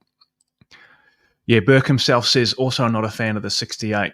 This is the 0.68 microfarad presence cap in a Marshall. So this was in my most recent experience with this was that there was that white. It was the most recent video I posted, that white Tolex 50 watt 1987X. That was the Jose mod, Dave, that had kind of been done right, not correctly. It had a 0.68 presence cap in it. I changed it to a 0.1 and I liked it. Oh, so the thing about that, I find the 0.68 sometimes in really lean front end amps, like a Jose, the 0.68 can really fatten it up, so to speak. It's almost like a kind of a faux depth kind of thing, because you get the yeah, you get a little more fullness, and that's in a standard amp. I mean, Cameron actually loved that value. And then there's other ones you can play with too, like 0.33. That's kind of interesting too. Well, that's something that's worth investigating. Cameron liked the 0.68 though in his amps. So, this is which kind of makes sense. You think about it, like he had that 500 picofarad depth and kind of a lean front end, and kind of makes sense. This is a another area where you put your capacity, your decade box in, and play with some values there, right? Yeah, it's really useful when you can switch it in real time. Because in the minute you take time to switch something, you've already the AB's done. You know what I mean? It's like you forget it. You already forgot. I think the only way to do it, other than switching, the only other way to do it is you record something into a looper and record it into the DAW and then listen back, which is actually really useful at times. Yeah, I do a lot of that, but it's not the same experience as listening to it through a cab, but it's still you can get relativity, Question here about the Sin 30. I think that's the head, right? No, it can't. It has to be the 6Ls. It's a cathode biased amp. I was going to say, it's cathode bias. And it's set up for that tube. So could you modify it to work with something else if you change the cathode resistor? I suppose you could. But the output transformer and everything's spec'd for a 6L6. So no. It's a short answer. So here's this I don't know if we want to go down this rabbit hole, Dave, but the DC heaters stripping electrons off the tungsten with AC. It alternates. You strip electrons but put them back. I don't know, man. I don't know about that. Maybe this I don't think anyone really knows what happens down at the subatomic level. You're talking about quantum physics now. It's like I don't know. There's been plenty of amps that have been around with DC heaters for a very, very long time now. Even some with the original tube still in it, and they're working perfectly fine. So, that's also like Variacs. Oh, they're going to harm your tubes. No, it's true. This is it. But look, if it's whatever. Well, like I said, how are you going to do it? You tell me. You know, you can't make a high gain multi-channel amp and not use DC heaters. You can if you'd like it to be noisy. Yeah, well, this is it, right? You'll be old school. Yeah, the 0.68 presence cap, high pass filter with a shelf. So, yeah, Terry, I think you're right here, man. It's kind of like it's, as Dave said, it works depending on what you've got in your pre. Well, we were talking about this like before we came on, right? Yeah, we were. And actually. like amps are a complete teeter totter. You know, it's you change something in one part of the circuit and you can kind of compensate for it in another part of the circuit. So it's constantly, oh, I like it this way. Well, what are you doing here? You know, what are you doing in the other part of the circuit? Well, you can change that and then you might like it the other way in the other part of the circuit. So, you know, oh, it's too loose that way. Okay, well, what if you change the coupling cap for that stage to be smaller? Okay, then that does what? Okay. What if you load that coupling cap differently off that stage? Well, that's a high pass filter, and that's, you know, yeah, rolling off low end. We had a guys, we had a 5-minute conversation about negative feedback before Yeah, right. before we came on air, right? This is the shit we talk about. And I can't remember what our conclusion was, Dave, other than it was a huge opportunity for tuning, and on any given day, we would each favor something slightly different. You know? Yeah, but you know what? If you set your negative feedback a certain way, then your rest of your circuit would be voiced differently, probably. Yes. So, again, it's you know, back and forth. I remember now. That's right, because we were talking about like in a normally when people think of increasing the amount of negative feedback, you think of the amp getting overall kind of darker and less negative feedback overall brighter. But then some people will observe that when you've got your presence pot cranked, that when you increase the negative feedback, it gets brighter. Well, even when it's frequency sort of dependent. So even if you look at it on a scope, say, okay, you take your signal, you crank the presence, you're seeing where that peak is, right?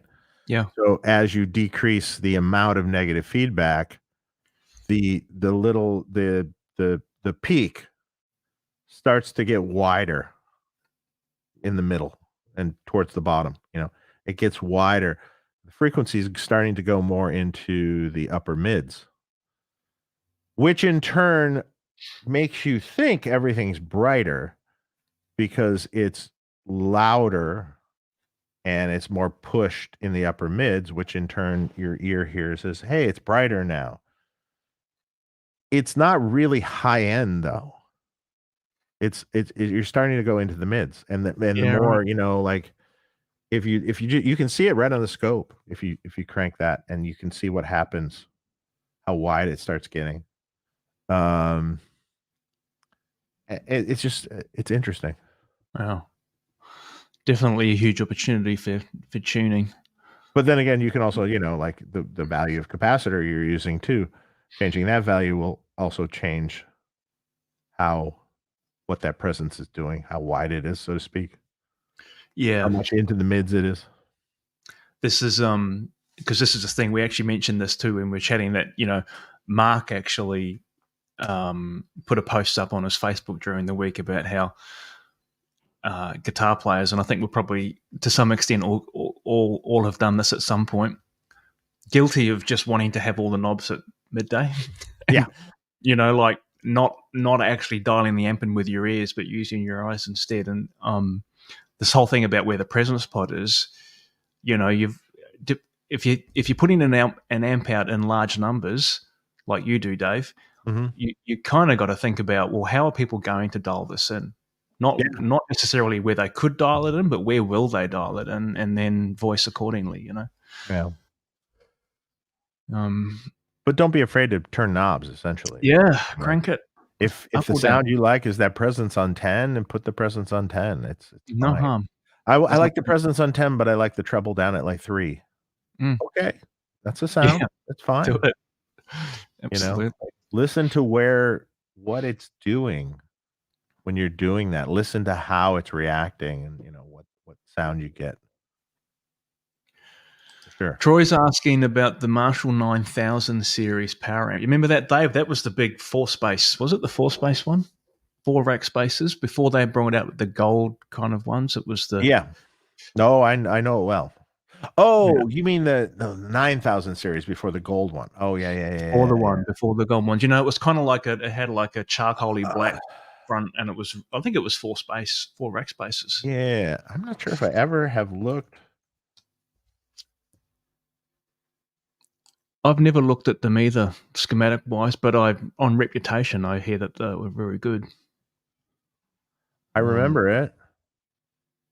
I'm trying to find it now. This is what we do here. Yeah, you can get the schematic. I can find it really quick or not. No. Maybe. Oh, wait. Maybe. Yeah. That fast? Power amp. 2 times 50 watt power amp.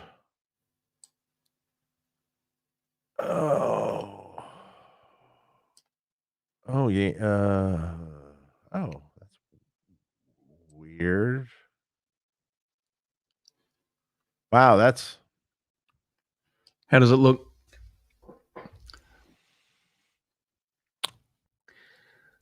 It's not an 800. Oh wow! So it's not a standard Marshall. Actually, this is the first time I've ever seen anything like this. It's interesting. So, all right, they have a typical. So from the input jack, it hits 100K pot, which is the gain pot. It goes right into your, I would say, relatively typical long-tailed phase inverter. Straight to the PI. So it's not here's like where it gets weird. Wow. So it comes off the PI coupling caps, which are 0.047s. Okay. And then what would normally be the bias splitter resistors are 2 1 meg resistors to ground. And then it goes through a little resistor network, and it goes into another gain stage. Wow. Okay. Which it's another tube stage. Okay, I'm just like, if you just look at one half of the waveform, it comes out of those coupling caps from the first phase inverter, goes through a 330K resistor, and then it goes into a 12AX7. And there is a little bit of negative feedback going on of some sort, and then it comes locally at that triode. Yeah, you got to look at this, man. Dr. Tube. Oh man, I'm gonna look what? I mean, why did they go to all this? There's a way you can balance some sort of balancing thing. Why did they go to all this trouble? I don't know. I mean, you do see this in a few designs, like a gain stage following the phase inverter, which is kind of. I wonder if the other power amp. Never understood why. What is the other power amp? Is it 9100 or something? Yeah, 91 or 9200. I think there's 9100 and 9200. I think that's more. 9200. All right, I'm bringing this up, man. 91. Oh, that's the 9100. Yeah, it's on Dr. Tube. So, which model number were you looking at? The one we said. The 9005. 2 times 50 watt. Yep, 4 rack space. Oh my god, why? Yeah, I don't know what the point of what that was exactly, but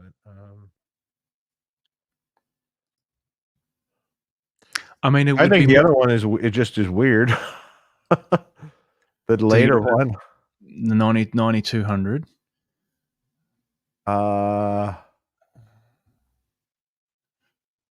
This one, that one's all wacky too. It's just, Oh god, these are all.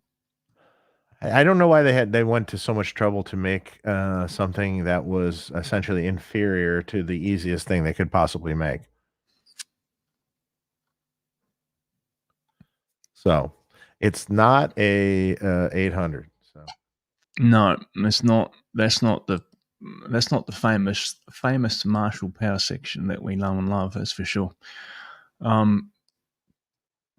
Yeah, weird. Yeah, Amp Garage, man, is where you posted the Adam Jones's Marshall spec. I knew I'd found it. Long time ago. There you go. How did I do? Did I remember it okay? Well, what I do remember from that post is that you shared enough that you could figure it out. Like you just had all the key values in there. I think it was one of those threads where everyone was kind of like speculating about all the magic, and you just said, "Guys, it's just really simple. It's just this, Yeah. and the rest of it is him." Yeah. Late to the party on Chinese 12AX7Bs. Yeah, good luck getting those. Great for high gain. What's the closest available tube, Dave? Because you used to use those, right? Like, well, back in if you can get, well, I think you can now. If you can get the PS Vane well tested Chinese 12X7, it actually might, to be honest, sound slightly better than the original Chinese. A smidge smoother, just a smidge smoother, but still all the brightness that we like about the Chinese. So you can get those through TAD now. Because the ones that we use are, I'm going to tell you the exact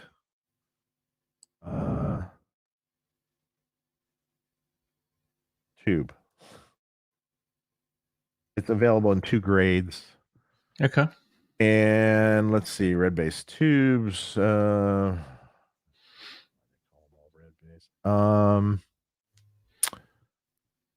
type. Sorry, I'm on the website now. I gotta find it.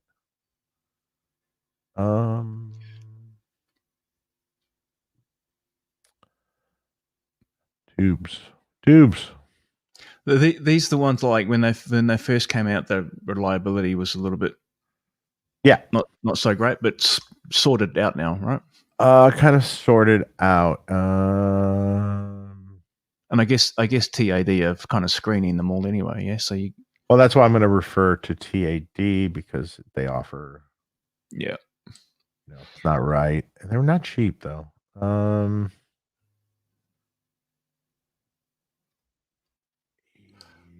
no. I know they're here. They just announced it recently. .cz. Hang on. Hard to find.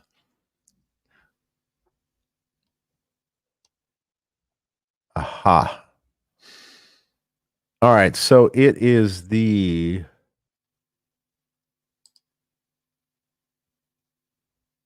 Okay, there's the TAD 7025 WA high grade premium selection.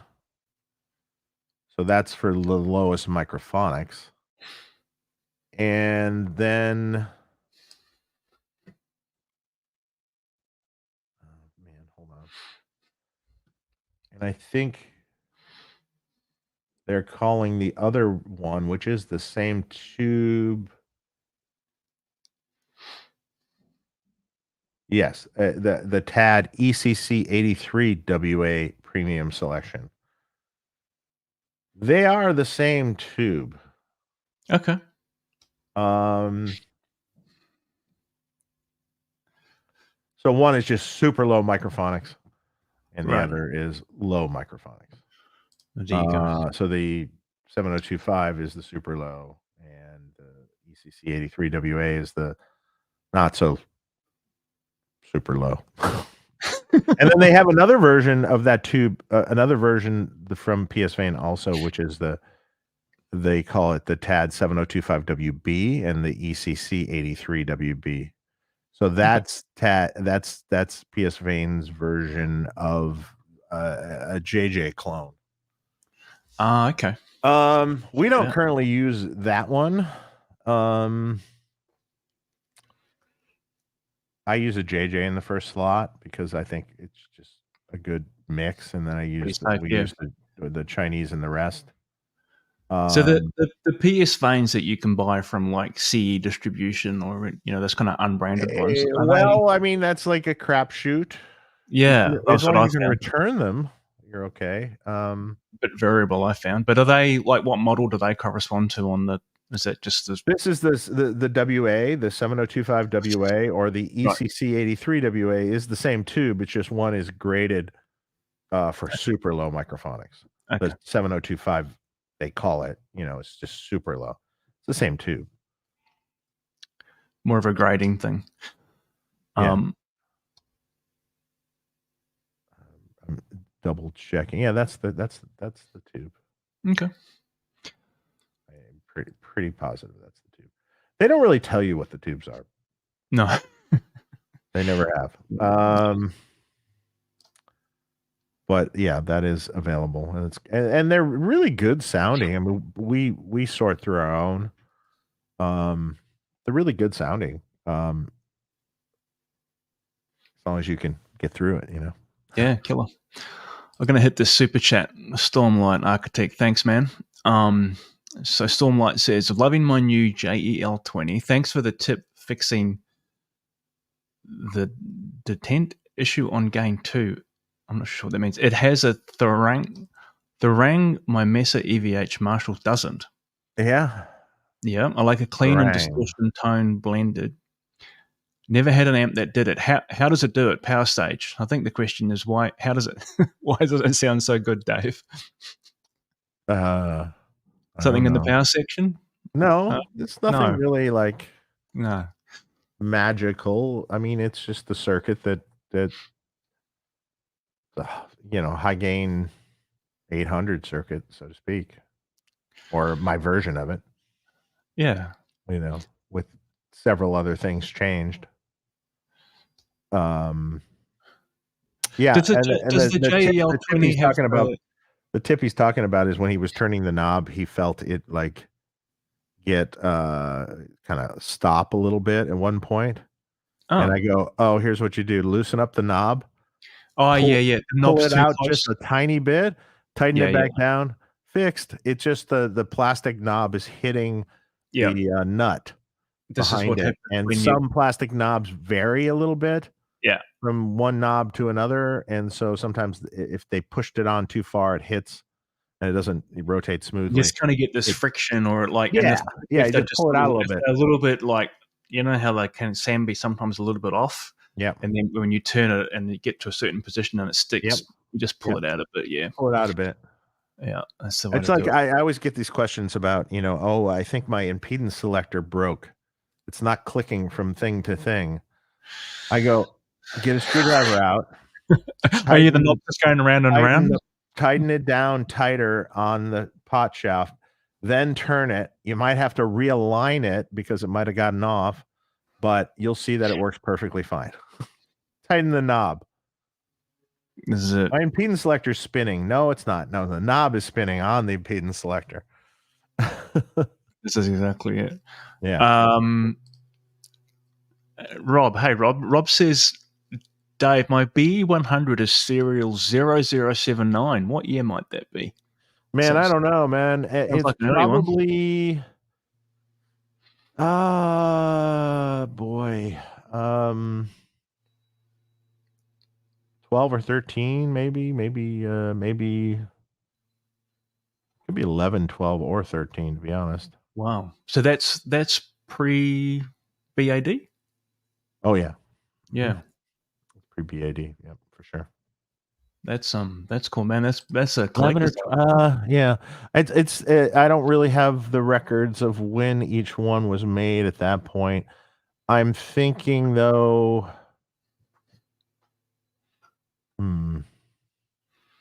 Were these the Might ones have been a that George were done on the Metropolis red? build, maybe. They were done on the red eyelet board kind of construction. Yeah. I remember those. Yeah. How Uh, many years were they? does that have a full clean channel, Rob? Or Or does it have like a simple clean with a single knob? Answer me that. That might tell me a little more.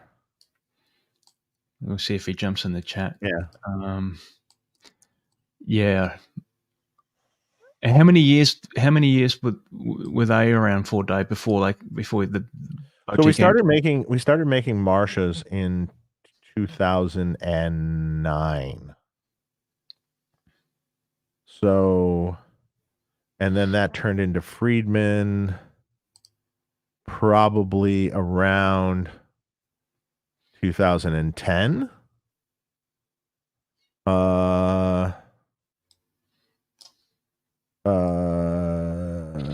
Yeah, three-way bright, simple clean, three-way bright. Okay, so it's an early one. It could be. It's probably 2010 or 11, to be honest. Okay. I'm pretty sure. Does it have a really large? Does it have a large channel switching toggle on the front? That would be another question. Here we go. 2 input, 1 input not used, and the other, and just 1 input used. Second plugged, so blocked off. Oh, okay. That was okay. So the earliest ones had 2 inputs, and one was an HBE input, and one was a BE input. Yeah. At some point in time, that one probably got changed to switch, to just switch the HB in with a relay, so that, yeah, like I said, I mean, it's somewhere in there. 10, 11, somewhere in there. Cool. That's sweet. Maybe 12. Man, that's worth hanging on to, Rob. That's those would be pretty rare to find these days. Nathaniel's asking the best way to learn about preamp tube qualities. Well, we had a bit of a discussion about that, didn't we? How to choose one from my V4B reissue. What's a V4B? And you really don't have much choices, to be honest. This is right. I mean, you really, really don't. I mean, there's some various forms of Sovtech tubes, right? So you have all your WA, WB, WC series of tubes, which aren't all that great to begin with. WB is kind of okay sounding. You have your EH branded with yellow writing preamp tubes. Stay away. Throw those away. Just throw those right in the trash. just don't do it. You have an EH7025, which is a pretty good tube, kind of low gain. Yeah. Sounds good though. You have various Mullards, a couple Mullard versions of things, which are okay. It's never been my favorite, but they're okay. Other than that, you have JJs. You know, you have the Chinese is sort of not really on the table, but it kind of is. And if it's a first slot or something on that amp, you know, you're probably just best off with a JJ. Maybe, you know, it's not me. And in that amp too, I don't know if you're going to hear that much of a difference between them. Cool. When you're getting all these harmonics with gain and stuff is when you really start hearing what the preamp tubes kind of do in their voice. I have a hard time on clean sounds. It's like maybe a little. You're in that kind of hi-fi range at that point. Yeah. And it's kind of like, you know, yeah. Marco's just picked up a 67, 68 Plexi. Bring it around, man. I want to see it. You're getting quite the collection these days, dude. I don't know where you're finding these old Marshalls from in Australia, but he's got a line on them for sure.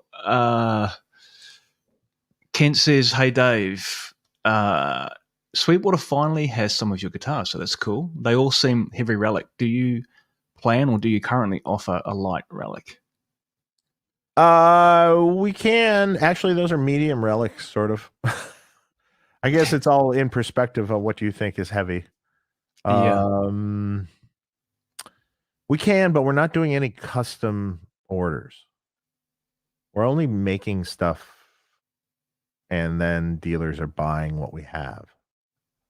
So we basically, it's an art project, so to speak. You know, it's like, what are we going to make? We're gonna make this color and make it kind of look like this, and we're going to do this, and then we offer it to the dealers, and the dealers buy it, or they don't buy it. You know, and other dealer buys it. The neat thing about doing guitars like that is, one is there's no two alike. Yeah, this is they all have their little weird, You can have some fun with this. Different than this one, or this one's a little that one's aging is a little bit cooler, or that one is shittier, or whatever.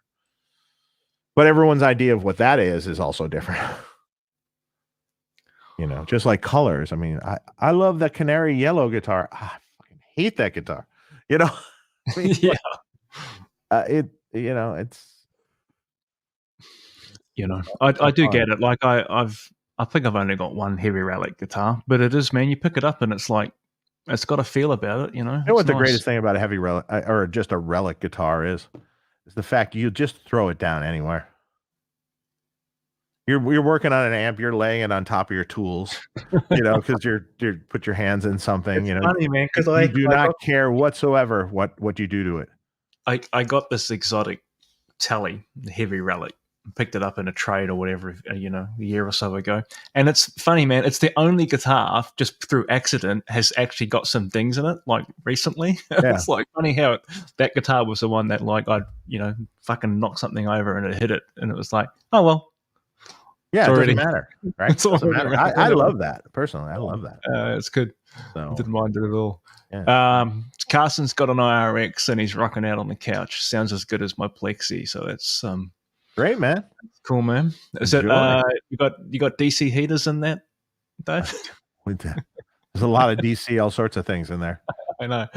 Oh, this is Carson was talking about the. Just think about all the all the voltages and things that have to be for the codecs and things for the digital side and all the Oh man. Yeah, and like that's a 9-volt in on that. The 9-volt in, we're getting I think it's 250, 60 volts or something. Yeah, that's killing me. Out of that, plus there's 6-volt DC outputs, because the tubes actually run on 6-volt DC. What is it? Is it a like 2 amp supply? I mean, what the 9-volt? So switching supply. So okay. And the tubes run on actually 6-volt DC. Oh, okay. Not 12-volt. Yeah, I got you. Okay, cool. That's cool. Totes Danny is saying, a comment from the abyss. I'm starting to lose my damn mind from paralysis with all the IRs out there. Yeah, man, don't go down that rabbit hole. Well, this is the problem. Just like so I just ended up with 2. I've got a Friedman IR, which was, I think, the ML Sound Labs one, and then I've got one from York Audio, which is an old Marshall Blackback. Yeah, both are good companies. Yeah, York makes nice stuff. Celestion makes nice stuff. Yes, Hammer makes nice stuff. I mean, just get a couple and just stay with it. Like, you just go down this. I don't know. Yeah, I mean, that was sort of the reasoning behind on the IRX, that it's a 3-position switch, and we just chose 3 reasonably different IRs for those positions to come stock. There's 12 IRs in total in the software, but we just chose those 3, and it was just 3 of some of my favorites. That's all you need. Favorites, and that way you can just literally plug it in and go click, click, click. That one. I like that one. Okay, great. But you have more. But you know, the whole concept of that whole the whole IRX was to not take away the options as much as possible. You know, you have a unit where you can plug in and out and in 5 seconds get a sound. Try to do that with a modeler. Just any modeler. Just plug it in. Okay, what preset? Okay, let's try to find a preset that's somewhat close. Oh, okay, I found preset number 10. Well, you already had to scroll through 10 presets, so you're already way past everything, you know. And then okay, I like that, but I got to take some of these effects off and I got to tweak it a little bit. And you know, by then, you know, it's a day later. I know. And you know, maybe you created something cool and maybe it sounds good. And but then you take it somewhere and then you go to use it and realize, fuck, this was shit. I have to what page was that on again? Now I have to go in. Let me plug the computer in for the editor while I do. Hold on, guys. I know we're at the middle of a gig. Hold on a sec. It just doesn't work. This is I know, man. This is one of the biggest issues with the whole modelers thing is that, and I've experienced this myself. You dial these tones in at home, thinking, "Oh yeah, that's killer," and then when you turn them up, you're sitting with a drummer or whatever, they sound like shit at volume. Yeah, the whole dynamics of the thing changes, right? But a tube amp with a guitar cab, that doesn't happen. No, you go over to it's too bassy. Okay, hold on. Yeah. Okay, done. It does, but it's not. Same thing in the IRX. Oh, it's not quite right. Yeah. Hold on a sec. Bam, done. Finished. I did live sound for a friend of mine's band last weekend, Dave, and I had to I ended up having to say to the guys, because I'd been to one of their rehearsals just to kind of meet all the guys and all the rest of it. And before the gig, I had to say to them, okay, right, I'm only going to say this once. It's just my advice. Now you're playing the gig, you have to play. You can't stop. Because what was happening, I'm using modelers and ears and all this kind of stuff, when they're rehearsing, they'd stop playing all the time to go and tweak their This is the problem with everything. You got to play. Like, just play. It doesn't sound right. Okay, well, guess what? I fixed it. I turned the knob. Done. I reach over, turn the knob. Whoop, there we go. Finished. It's just it's this fiddle factor, and it's like, and then in-ears and this and that, and you know, it's just like, oh yeah. It's more problem and more problem and more problem. It doesn't sound good in my ears. Well, it sounds good out front. Okay, it's a problem with the ears. Okay, well, what are you doing in the ears? Okay, oh Jesus. It was a bit like that. You know. It was we got there in the end, right? But there was like, it's one of those digital mixes, and everyone's got the ability to control their own in-ears. Oh no. Yeah. Just imagine. Anyway, how about monitors? Just monitors. I mean, call me old, but there's something to it. It works. It does. It works well, and don't tell me this new stuff works better necessarily. It's tried. It's different, and you can walk far away and still hear everyone, which is good or bad. I'm not sure. Is that bad? You're walking that far away from your band anyway? I don't know. I don't think so. I think it loses the musician connection with each other. You know, I think it loses some of that. It's like you can't, if you have your ears in and there's some obnoxious sound that pops into your ears or something happens, you can't walk away from it. No, it's in your ears, you know. You can't walk away from it. You can't.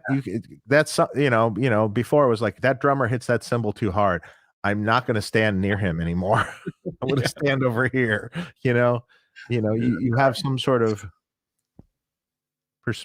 able way to correct it.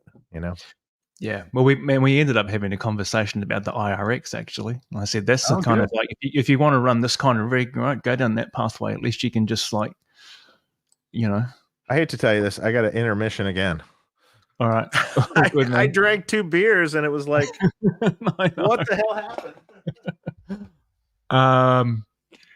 We'll just go through the rest of this chat, guys. Stormlight Architect, this might be a question for Dave to come back. Is the mic, I think, is that a reference to the Mic No Mo circuit? Which I actually have one of those, right? The standalone box. I've actually used it quite a lot. It's my understanding that it's the same thing that's in the in those mini heads, right? So I don't know about this. I don't know about the Sin 1, but I'm pretty sure the Runt 20 format, JJ Junior, and so on. It's the same. It's the same Mic No More circuit, which is really cool. I've used it live actually, so it saves you having to mic up your cab, and it's killer. It sounds really great. I actually got the original idea to use it from the Tone Talk with, I think it's Tom Abrahams, if I got the name right there, the guy that does live sound for Alice in Chains and others.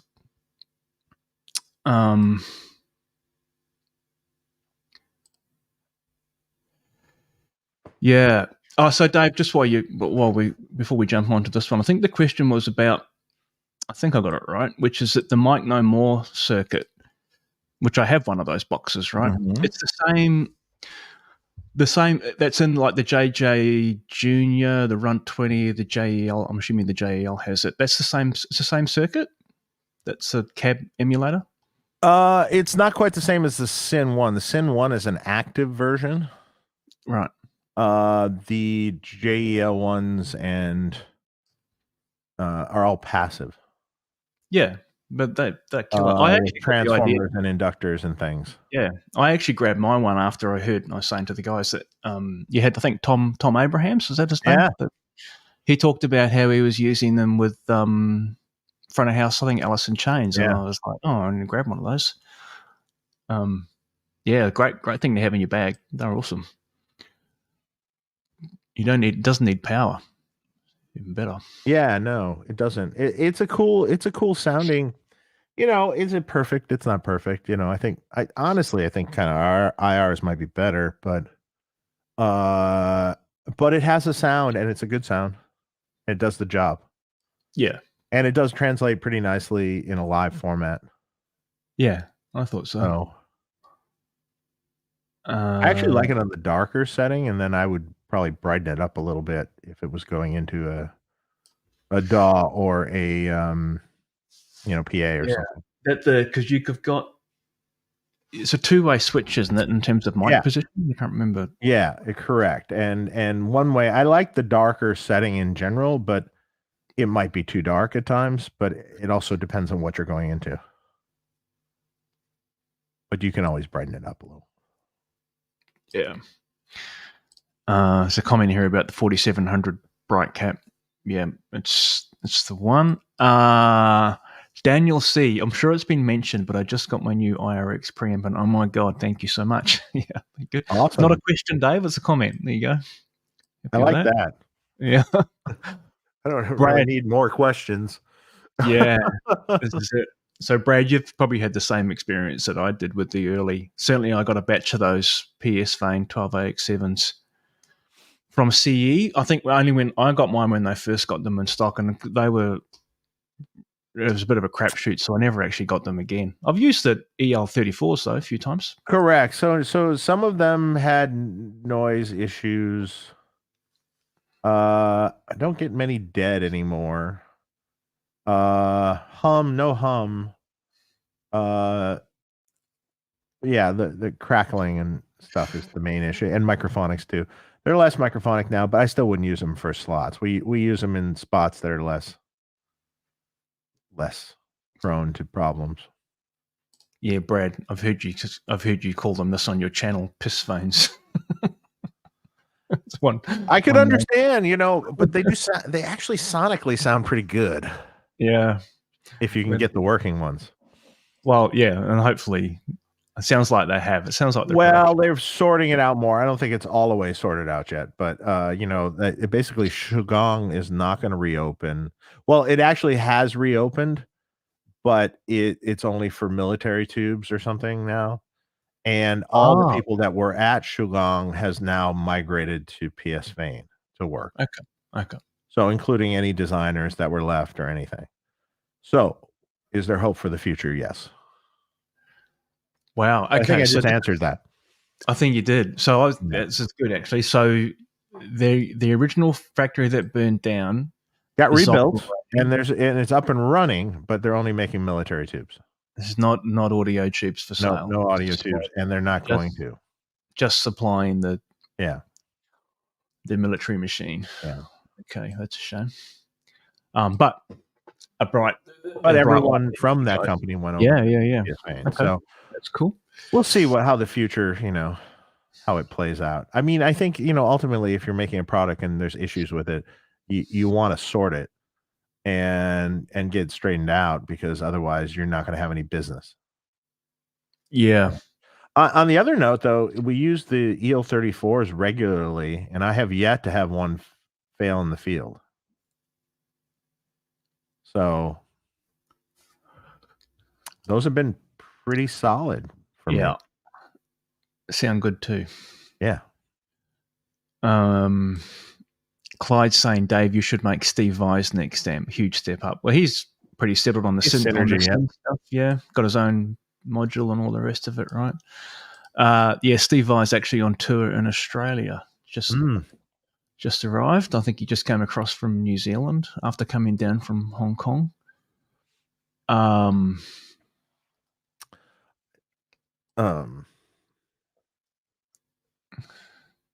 Yeah, Troy. Yeah, every time you ask questions, we end up looking at schematics. Man, I don't know what it is. Something about, because Troy was the guy that asked about the stiletto. You remember that, Dave? And yeah. We ended up looking at the schematic as well.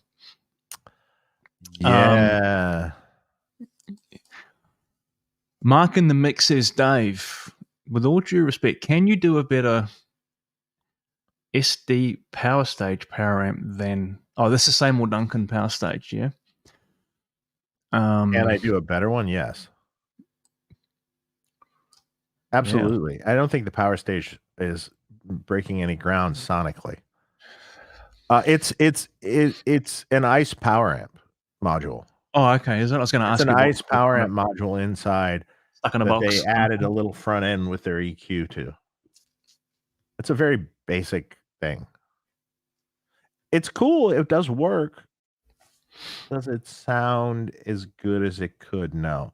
I mean, I think any class AB power amp would kick its ass. Yeah. But that's harder to do. It's just bigger power supply. So I understand why the ICE was used. Yeah, it's lightweight and I guess convenient, right? Easy.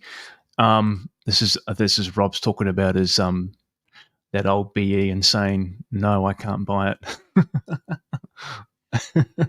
Not for sale, Rob. Not for sale. Man, I haven't seen any of those in Australia of that vintage. There might be a few floating around, but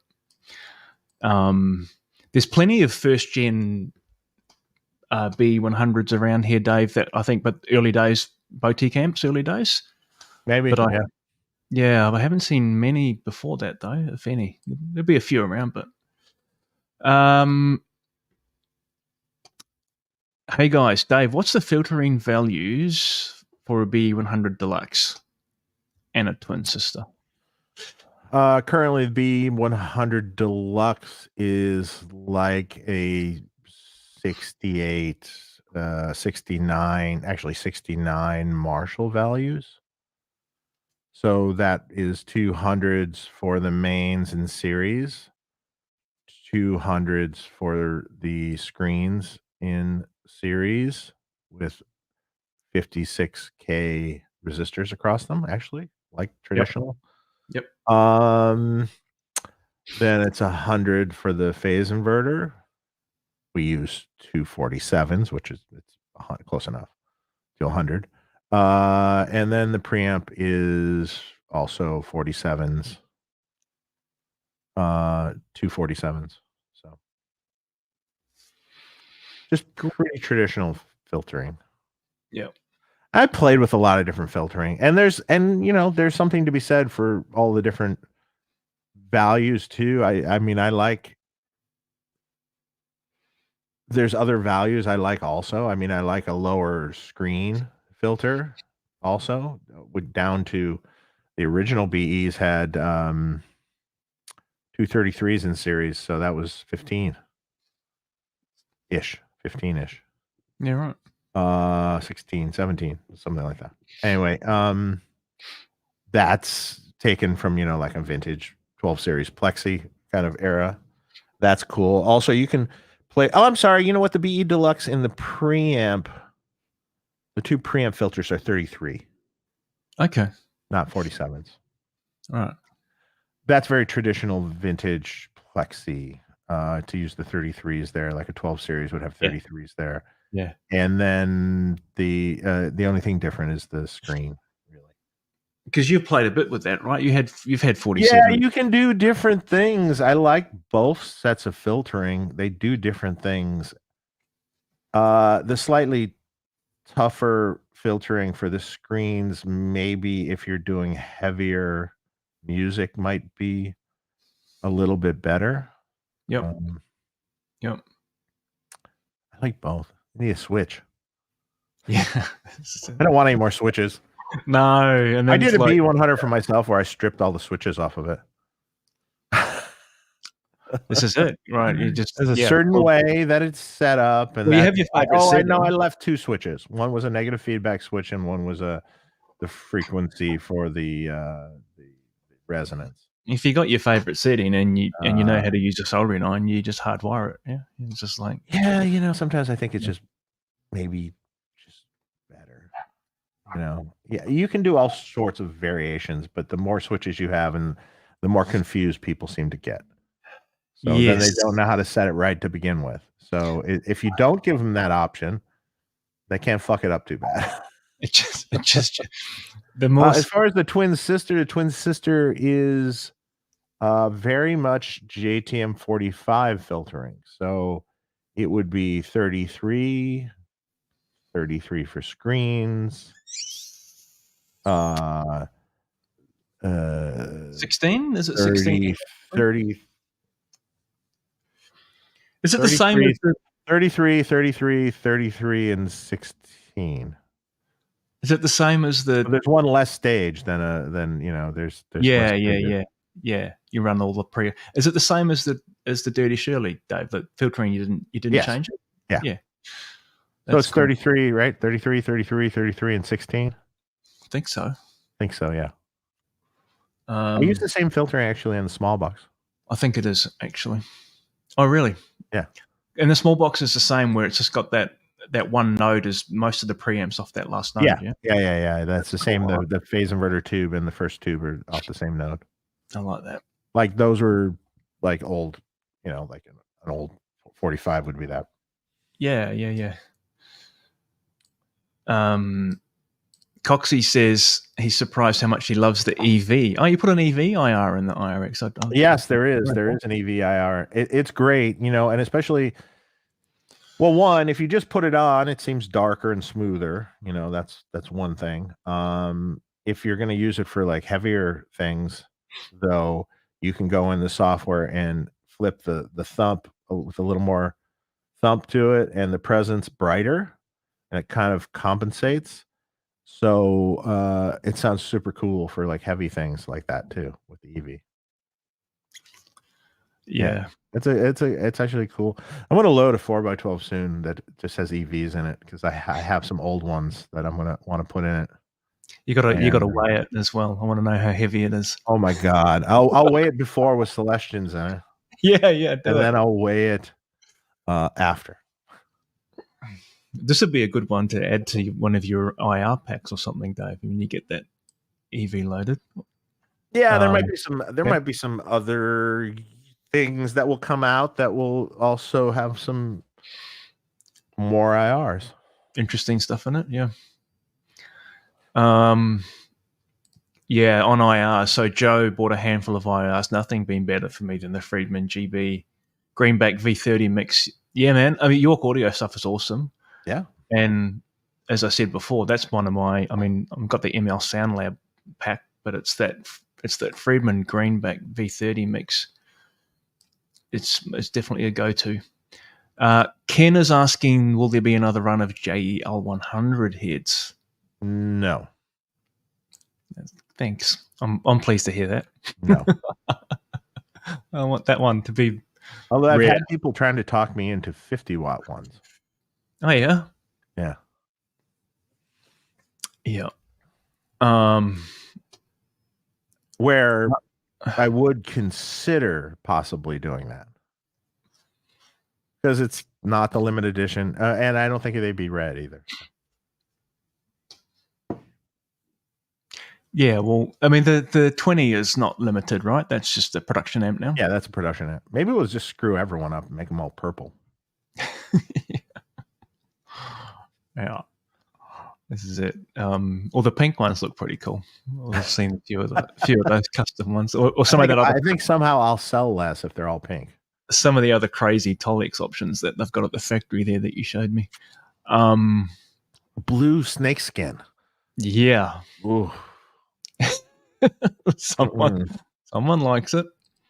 Mark is asking, when you're using a 50 or 100 watt amp at home with a 4x12 and you want to crank the amp, what's your preference? An attenuator, a load box, an ISO cab, or something else? You want to crank the amp? I mean, like if you have, say, a vintagey kind of amp or something. I mean, Fryette power station probably. Yeah, which is a load box and power amp. Yeah. So I think definitely the most kind of tonally transparent and probably useful ones are the full load and reamp, which is the Fryette power station. Yeah, the cool. Boss was a tube amp expander is the same kind of thing. Are there anything else like that does a load and a reamp? I mean, years ago there was something Bad Cat did that was sort of that, but I don't think it was the same good of a take on it. The power station works really well. I mean, yeah, you can't go wrong. Sounds with cool. That. We've got Mark in the house, man. Hey, Mark.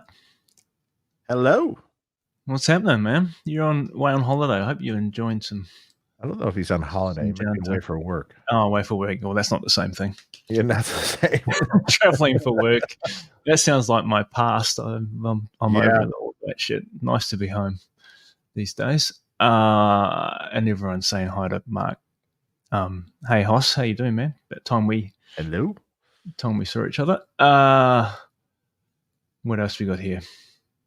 Yeah, Brad saw a show the other night, and all the performers had in their monitors sitting on their shoulders. Yeah, that's the right place for them.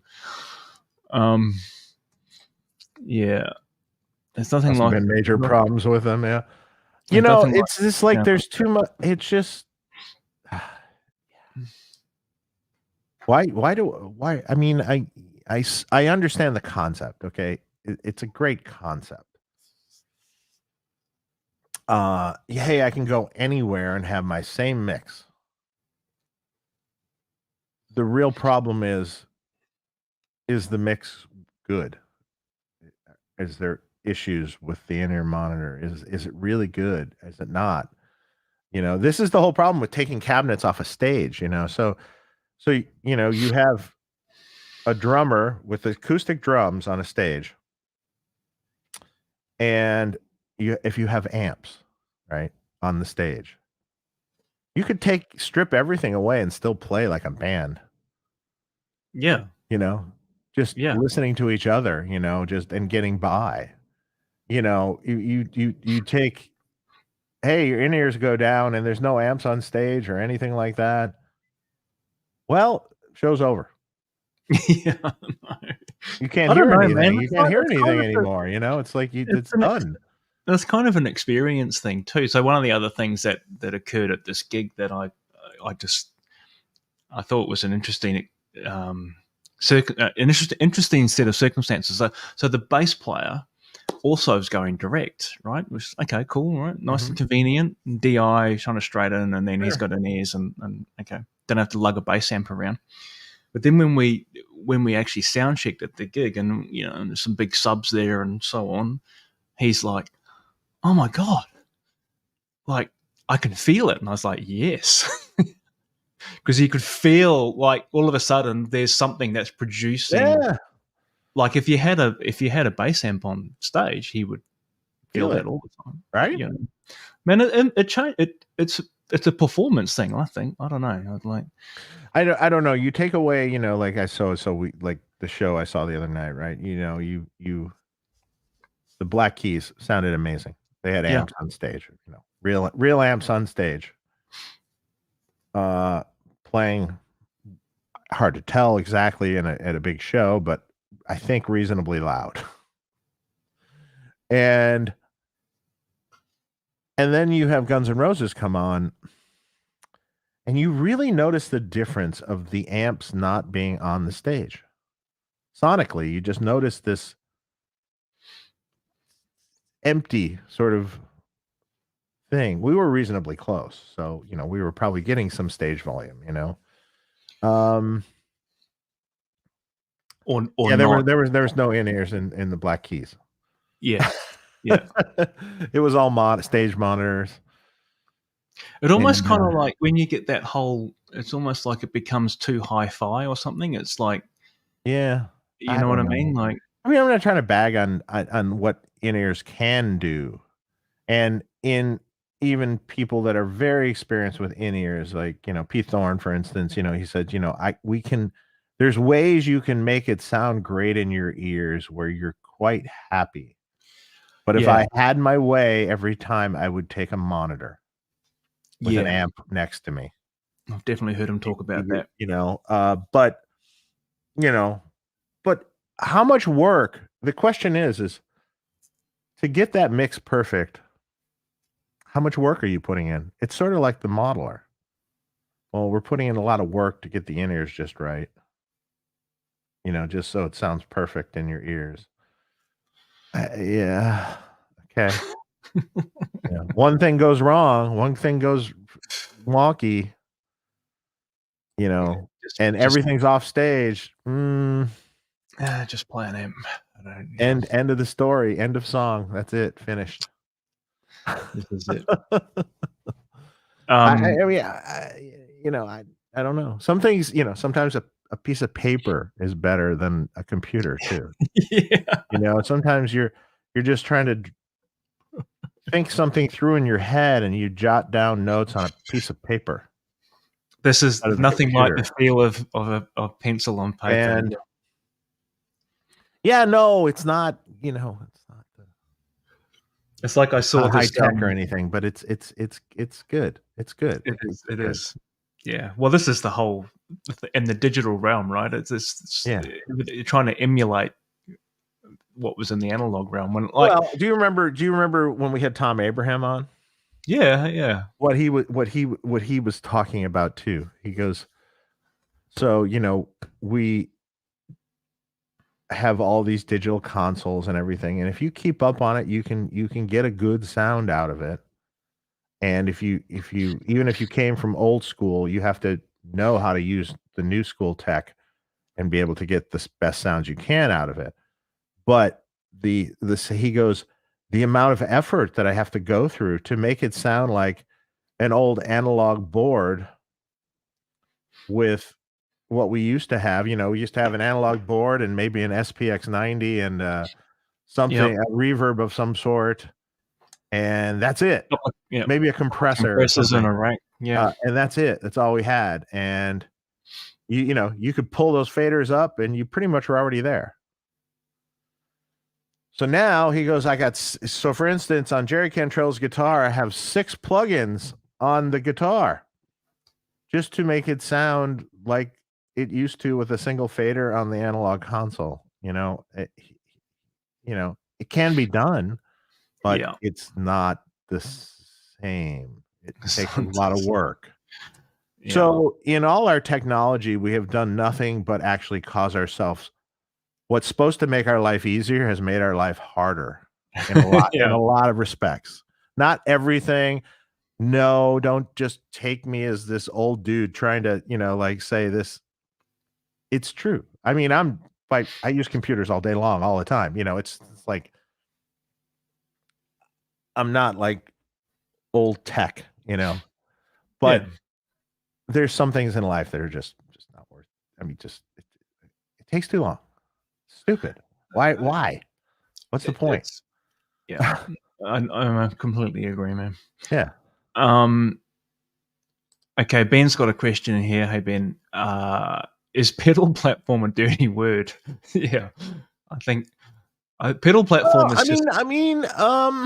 It's just code for a clean amp, isn't it? It's like pedal platform is code for a clean amp. Yeah. Yeah.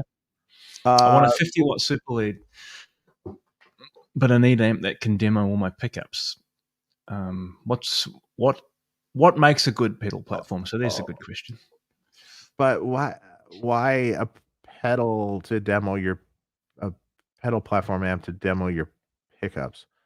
Are you saying now? Here's my thought about pickups. Yep. When I hear a pickup demo, and I hear it through a clean amp, I didn't hear anything to me. I don't know how that pickup sounds in the slightest. Okay, yes. Okay, maybe that pickup's a little bit brighter. This one's a little more mid-rangey. This one's a little bit barkier, a little bit thing. But to be honest, I can't hear. You might as well not do the demo if it's only through a clean amp. It's a bit like, we were saying before about when the difference between different 1287s, but if they're running clean, you can't kind of hear the difference. Yeah, I can't. Now, I would want to hear that pickup through a distorted amp, hands down, all day long through a distorted amp, because the harmonics of how that pickup reacts and how it's pushing the amp, if it's stringier sounding, or if it's more mid-rangey sounding, or if it's fat, tight, that use a lot of descriptive words. I can only hear it through distortion. I don't. Might as well just not do clean for me, especially if it's a humbucker. Yeah. If it's single coil, okay, I see the point, but you need to do both. If you're going to do the pickup demo, you need to do clean, crunchy, and heavy gain for every single pickup. I that's the really, really good sites that do that generally do like 3 levels. So you should have 3 different amps. Yeah. How about like a Fender Blackface? If money is no object, Fender Blackface of some sort, for cleans, and then like a vintage super leady kind of thing, and then a high gain amp.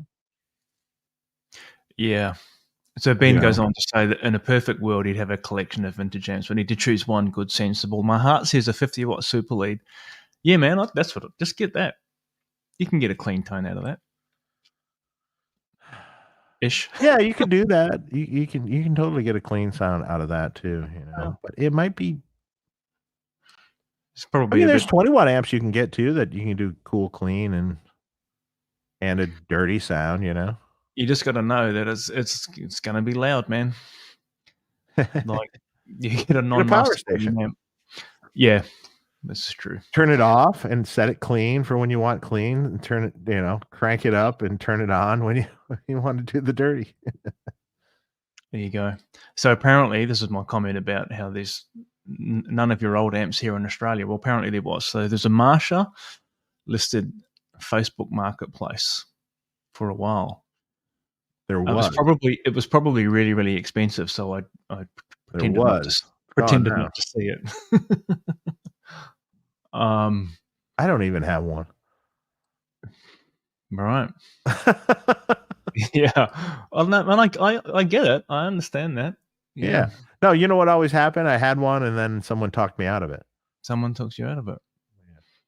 This is exactly what happens.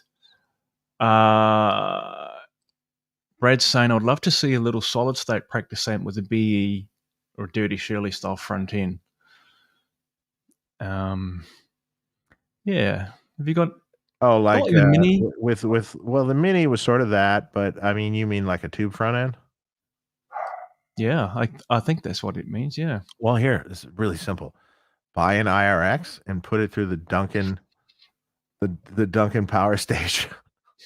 Done. All in a pedal board. Or the new solid state power amp that you'll bring out one day.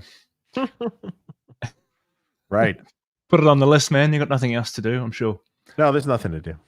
Yeah. I gotta finish off the vintage things. Oh yeah, man. You got to get those out. JEL 50, do it. There you go. That No might brainer, actually man. happen. You could use your small box platform, I guess. Yeah, and No, do something. well, you know what someone said is like, you know, I noticed with all the 20-watt amps, they kind of worked off a, you know, the sort of runt platform, so to speak. But no amps were ever done off the runt 50 Yeah, platform. that's true, man. So And that's a cool amp. You could do a lot with that. So maybe maybe I do something like that. I don't know. This is just food for thought. You You could guys do a lot buy with it? that. Yeah. Well, I think Kent will. Ken's gonna buy it, man. If you put Buy it. you just got to put red Tolex on it, and people will buy it. I'm thinking something different. Okay. All right. Make something more obnoxious. But you could, man. It's funny you say that. How about orange? Can we do orange Tolex? I like orange. Orange is cool. Orange looks sick. Yeah. Hey man, orange amps made a whole career out of orange Tolex. Yeah, this is true. And a whole long career. So you've had man, you've had a couple of big product releases lately, Dave. Anything going to happen before the end of the calendar year? No, nothing. Fair For enough. sure, nothing before the end of the calendar year. Nope. Yeah. Paul's asking, do I need to modify a Plexi circuit to run KT88s? I've only used EL34s and 6CA7s. I have a spare set of KT88s I'd like to try at some point. You could do it. I mean, maybe the bias splitter resistors could get smaller. Hundreds, maybe. I mean, Marshall used 82 or 150. Would you mind? Just put it to 100. Would you need to move the bias circuit itself? Or you need to change the range? Well, you might need to change to get it in range. You might need to tweak the bias circuit. Probably. Yeah. It's a pretty cool sound. I can tell you that. I think it sounds pretty neat. It's really tough in the bass. Like it's really punchy. Cool. Yeah, nice. A little punchier and harder in the bass section. It doesn't quite give as much. Still sounds like the same sort of amp, but just a little more deadly. I put KT88s before in a Be100 Deluxe. Yeah, how was that? It's pretty wicked sounding. Yeah, that's awesome. Yeah, too bad they're so expensive at this point. They are. I've got them in.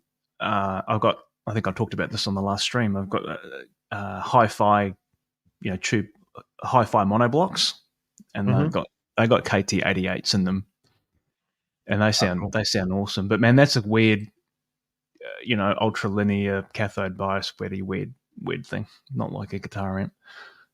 This sounds great though. Yeah, no, Brad, man, the Gunners are using amps. They're just not on stage. I think both Richard Fortis and Slash are using the Magnetones now. Yeah, that's another problem. Just miking up combo. They're just Magnetone combos, yeah, mic'd up or something. Well, Slash is using an M80 head with a 212, I think I was told. Okay. And that was the other comment I had. It seemed Richard had a better tone out of that than Slash did.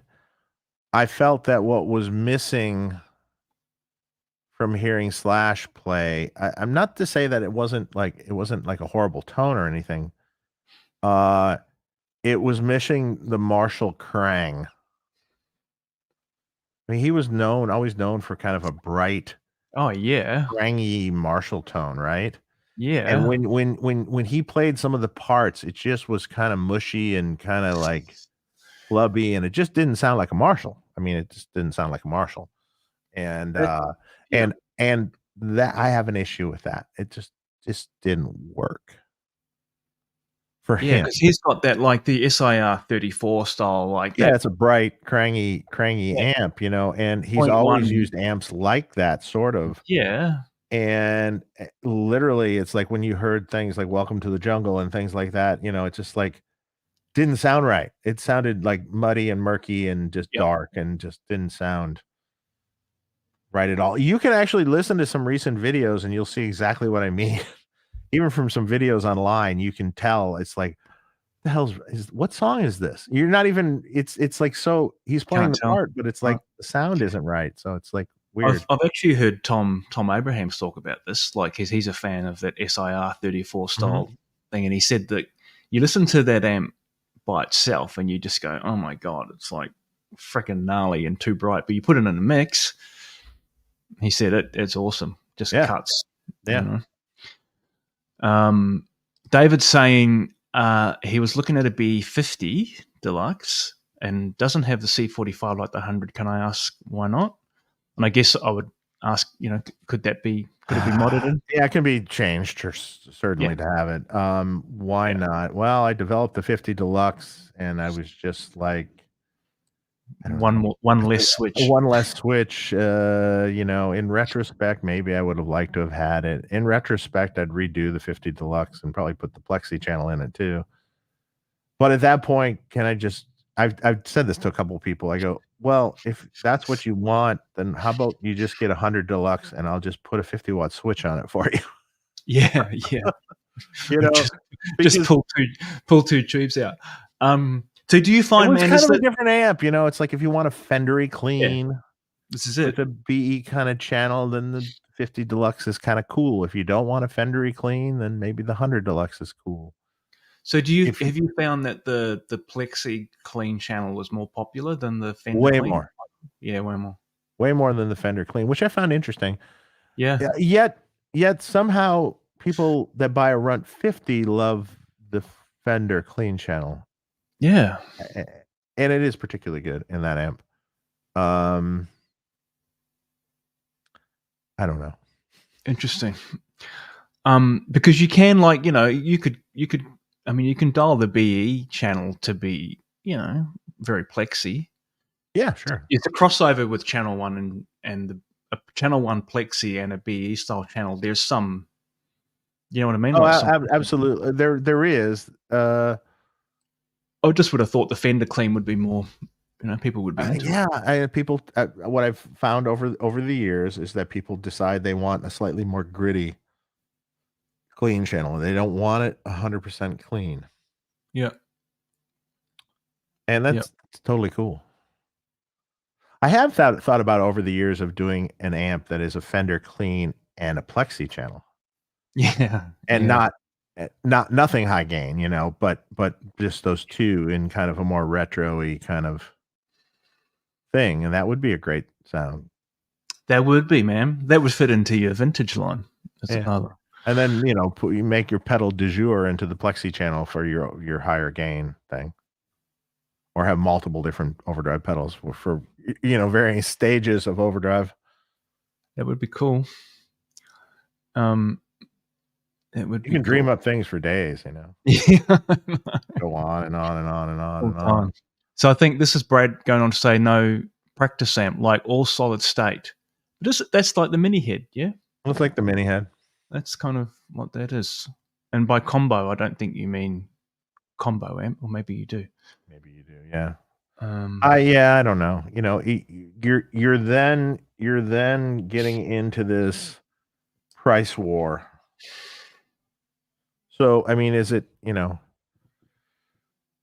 you can get a little Spark, amp that you can put whatever sound you want into it in this little tiny thing, and it sounds really good. You can get one of those Yamaha little bar yeah. type amps. Guess what? Those sound pretty damn good. There's Black Star, the little Black Star amp that has some effects in it and stuff. It sounds pretty good, but they're like $99 or something. You know what I mean? Like, uh, you can't compete. No. Can't compete. I mean, those things are designed to sell at a really high volume where they don't actually make very much money on each individual unit, but if they sell 1,000,000 of them, they make a considerable amount of money. It's like someone that comes up with a, like originally Snark tuner or something, right? Yep. Whoever came up with that originally, how many Snark tuners have been sold? Some crazy number. And if you make $1 on every tuner, well, if you sell a couple million tuners, Yeah. a couple $1,000,000, so I mean, this is that's awesome. If you sell 20 of them, you made $20. Yeah. That's no good. Not at all, man. So it's all sort of like, is this a volume product? Is it, like, and then you better make sure it's going to be a hit, otherwise if you buy in volume, then you're stuck with okay, yeah, we anticipate we're going to sell 1 million of them. We sold 100 of them. Freaking disaster. 100 of them. Now you have 999, whatever it is. Yeah, left in the warehouse. Yeah. Yeah, left in the warehouse, taking up your money. Yeah, shrink wrapped it on a pallet. Yeah, on a pallet. Going nowhere. Yeah. So there's a comment here about the JEL IRX. Well, man, it certainly occurred to me that with that platform, you could do all kinds of releases. I'm sure you've already thought about that. Well, we'll see. We'll see what the future brings. I know. Well, we'll see is not no, is it? So, we'll see what the future brings. We'll see what 2024 brings. Yeah, I remember this. So someone's asking about gold. Yeah, Dave hates gold. I've heard you talk about this before. Not a fan of gold finishes. No. It's just it's the Marshall thing, right? It's like you kind of have to do it. That all started with years ago when I did some amps with Blankenship, right? So the first Variplex amps, it was a silver front, silver plexi front. Black knobs and like silver piping, silver logo. And it looked great. And then the first, few people was like, hey, do you have any with gold panels?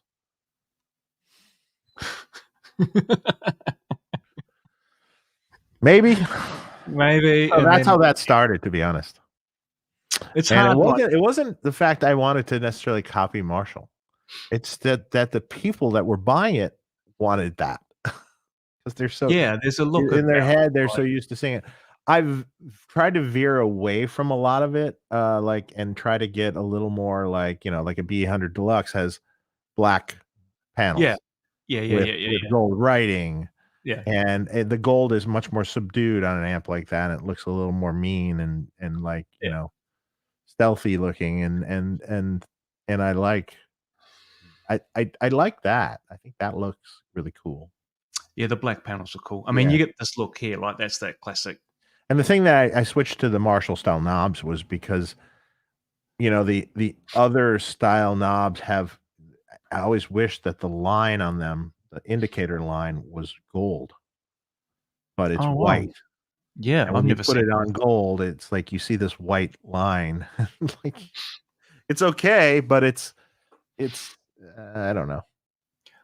Yeah, just because they have all sorts of different colors, right, on those knobs. I'm surprised they don't have variations on the lines. They are all white, aren't they? Yeah, they're white. Black. And then we even toyed with the idea of just getting them made, and I was going to say, and then it's like okay, whatever. Yeah, whatever. I think we're nearly getting through these questions, Dave. But there's one here. Who was Martin Golub? This is LA. What was this thing? LA? No. Martin Golub originally worked for Bob Bradshaw. Okay. And Martin Golub originally worked for Bob Bradshaw, building rigs with Bob. Right. And he also became or something an amp tech when John Suhr was also working in the same with Bob. And they were doing amps together. And Martin sort of, I think, originally was wasn't an amp tech originally, and then it became an amp tech. And I mean, the Dookie mod is just a variation of the Crunch mod that John Suhr designed. It's not that much of a variation. Is this kind of like depends on whose account it is exactly. Like who. Yeah. There is a variation, I think, of that mod that you can do. I think it actually had a big cap out of the first stage originally. And over the years, I know John now, if he'll do something like that, he will do it with a smaller cap out of the first stage. I've Yeah. done it for a few people with a smaller cap out of the first stage. You know, the cap that originally was there was like a 0.1 or something. He does like that. He does like a bit more bass than the preamp does, John, I think. But you know, that's yeah, but it doesn't sound that good that way. That's kind of part of his signature thing, I think. I mean, it's just a variation of an 800, kind of. Yeah. You know, higher gain. Did Martin kind of learn the ropes from John? Yes. Like, yeah, okay, interesting. Yeah. And that is the Dookie mod kind of a bit like the Channel 3 of the CAE Plus. That kind of, yeah. It's really the same. Just a kind of extra stage on an 800 with a. Yeah, it's the extra, you know, the higher second gain stage is higher, and then the first divider is a little different, you know, the peaker cap value, and nothing crazy though. It's like a higher gain 800. It's a little loose sounding, really. Yeah, yeah. As it was originally, it was way loose sounding, but it's kind of rumbly in the bottom. It's a little bit. Yeah. But you can lean it out. On the first cap though. And is he still around? Is he Martin passed away? Oh, I didn't know that. Yeah, sorry to hear. He was living in Portland. He passed away. Yeah, Martin was. I liked Martin. He was cool. I remember him. Yeah, there's a comment here. Great vintage amp with a twist. Marshall Kerrang blended with Trainwreck sustain. Yeah. Two very well. There's some stuff of the Trainwreck that is a Marshall. With the EL34 ones, that is. Yeah, for sure. The power section. Yep. But the front end is more like a hopped up Fender. You know, it's like a Fender front end with a gain stage right after the thing, and that's a neat sound. I remember years ago there was a guy on Metro Form and stuff, Mark Abrahamian, whatever, Mark. Yeah. Are you familiar? He passed away also. I remember he was mixing up, doing all sorts of circuits and playing with things, and he had made a Marshall with a Trainwreck front end. It was cool sounding. Yeah, cool. Totally cool. That makes me want to do that. Yeah. Add that to the list as well, man. Add it to the list.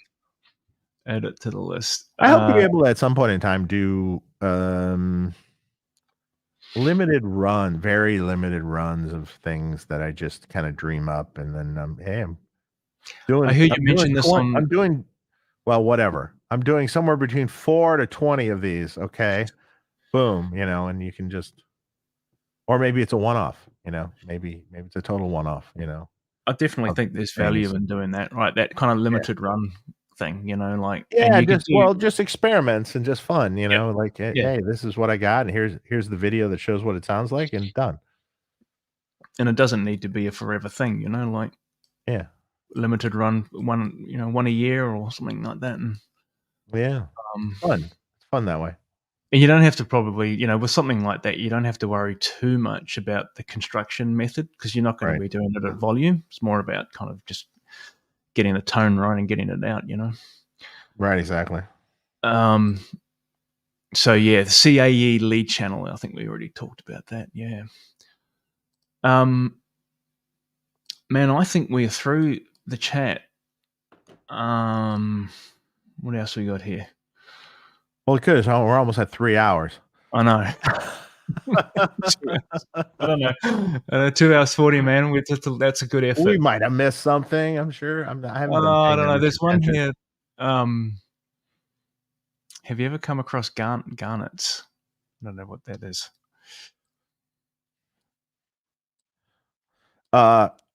Garnet amps are from Canada originally. I think. Ah, yeah.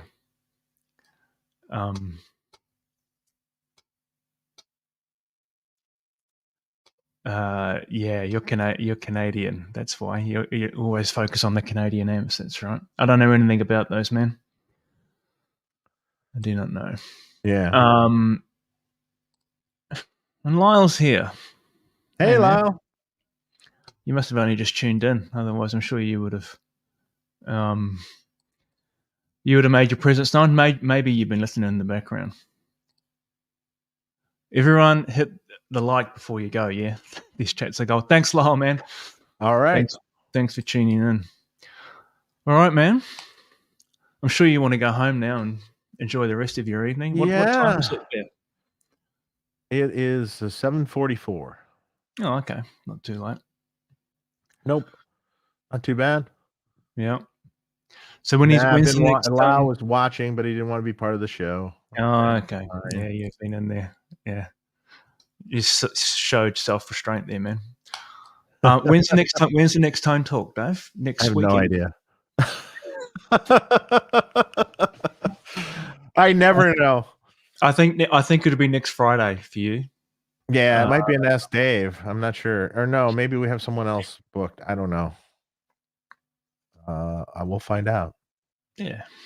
All right. Well, I'll be tuning in. All right. I think it's normally Saturday morning for me, so it's a good time. Yeah, absolutely.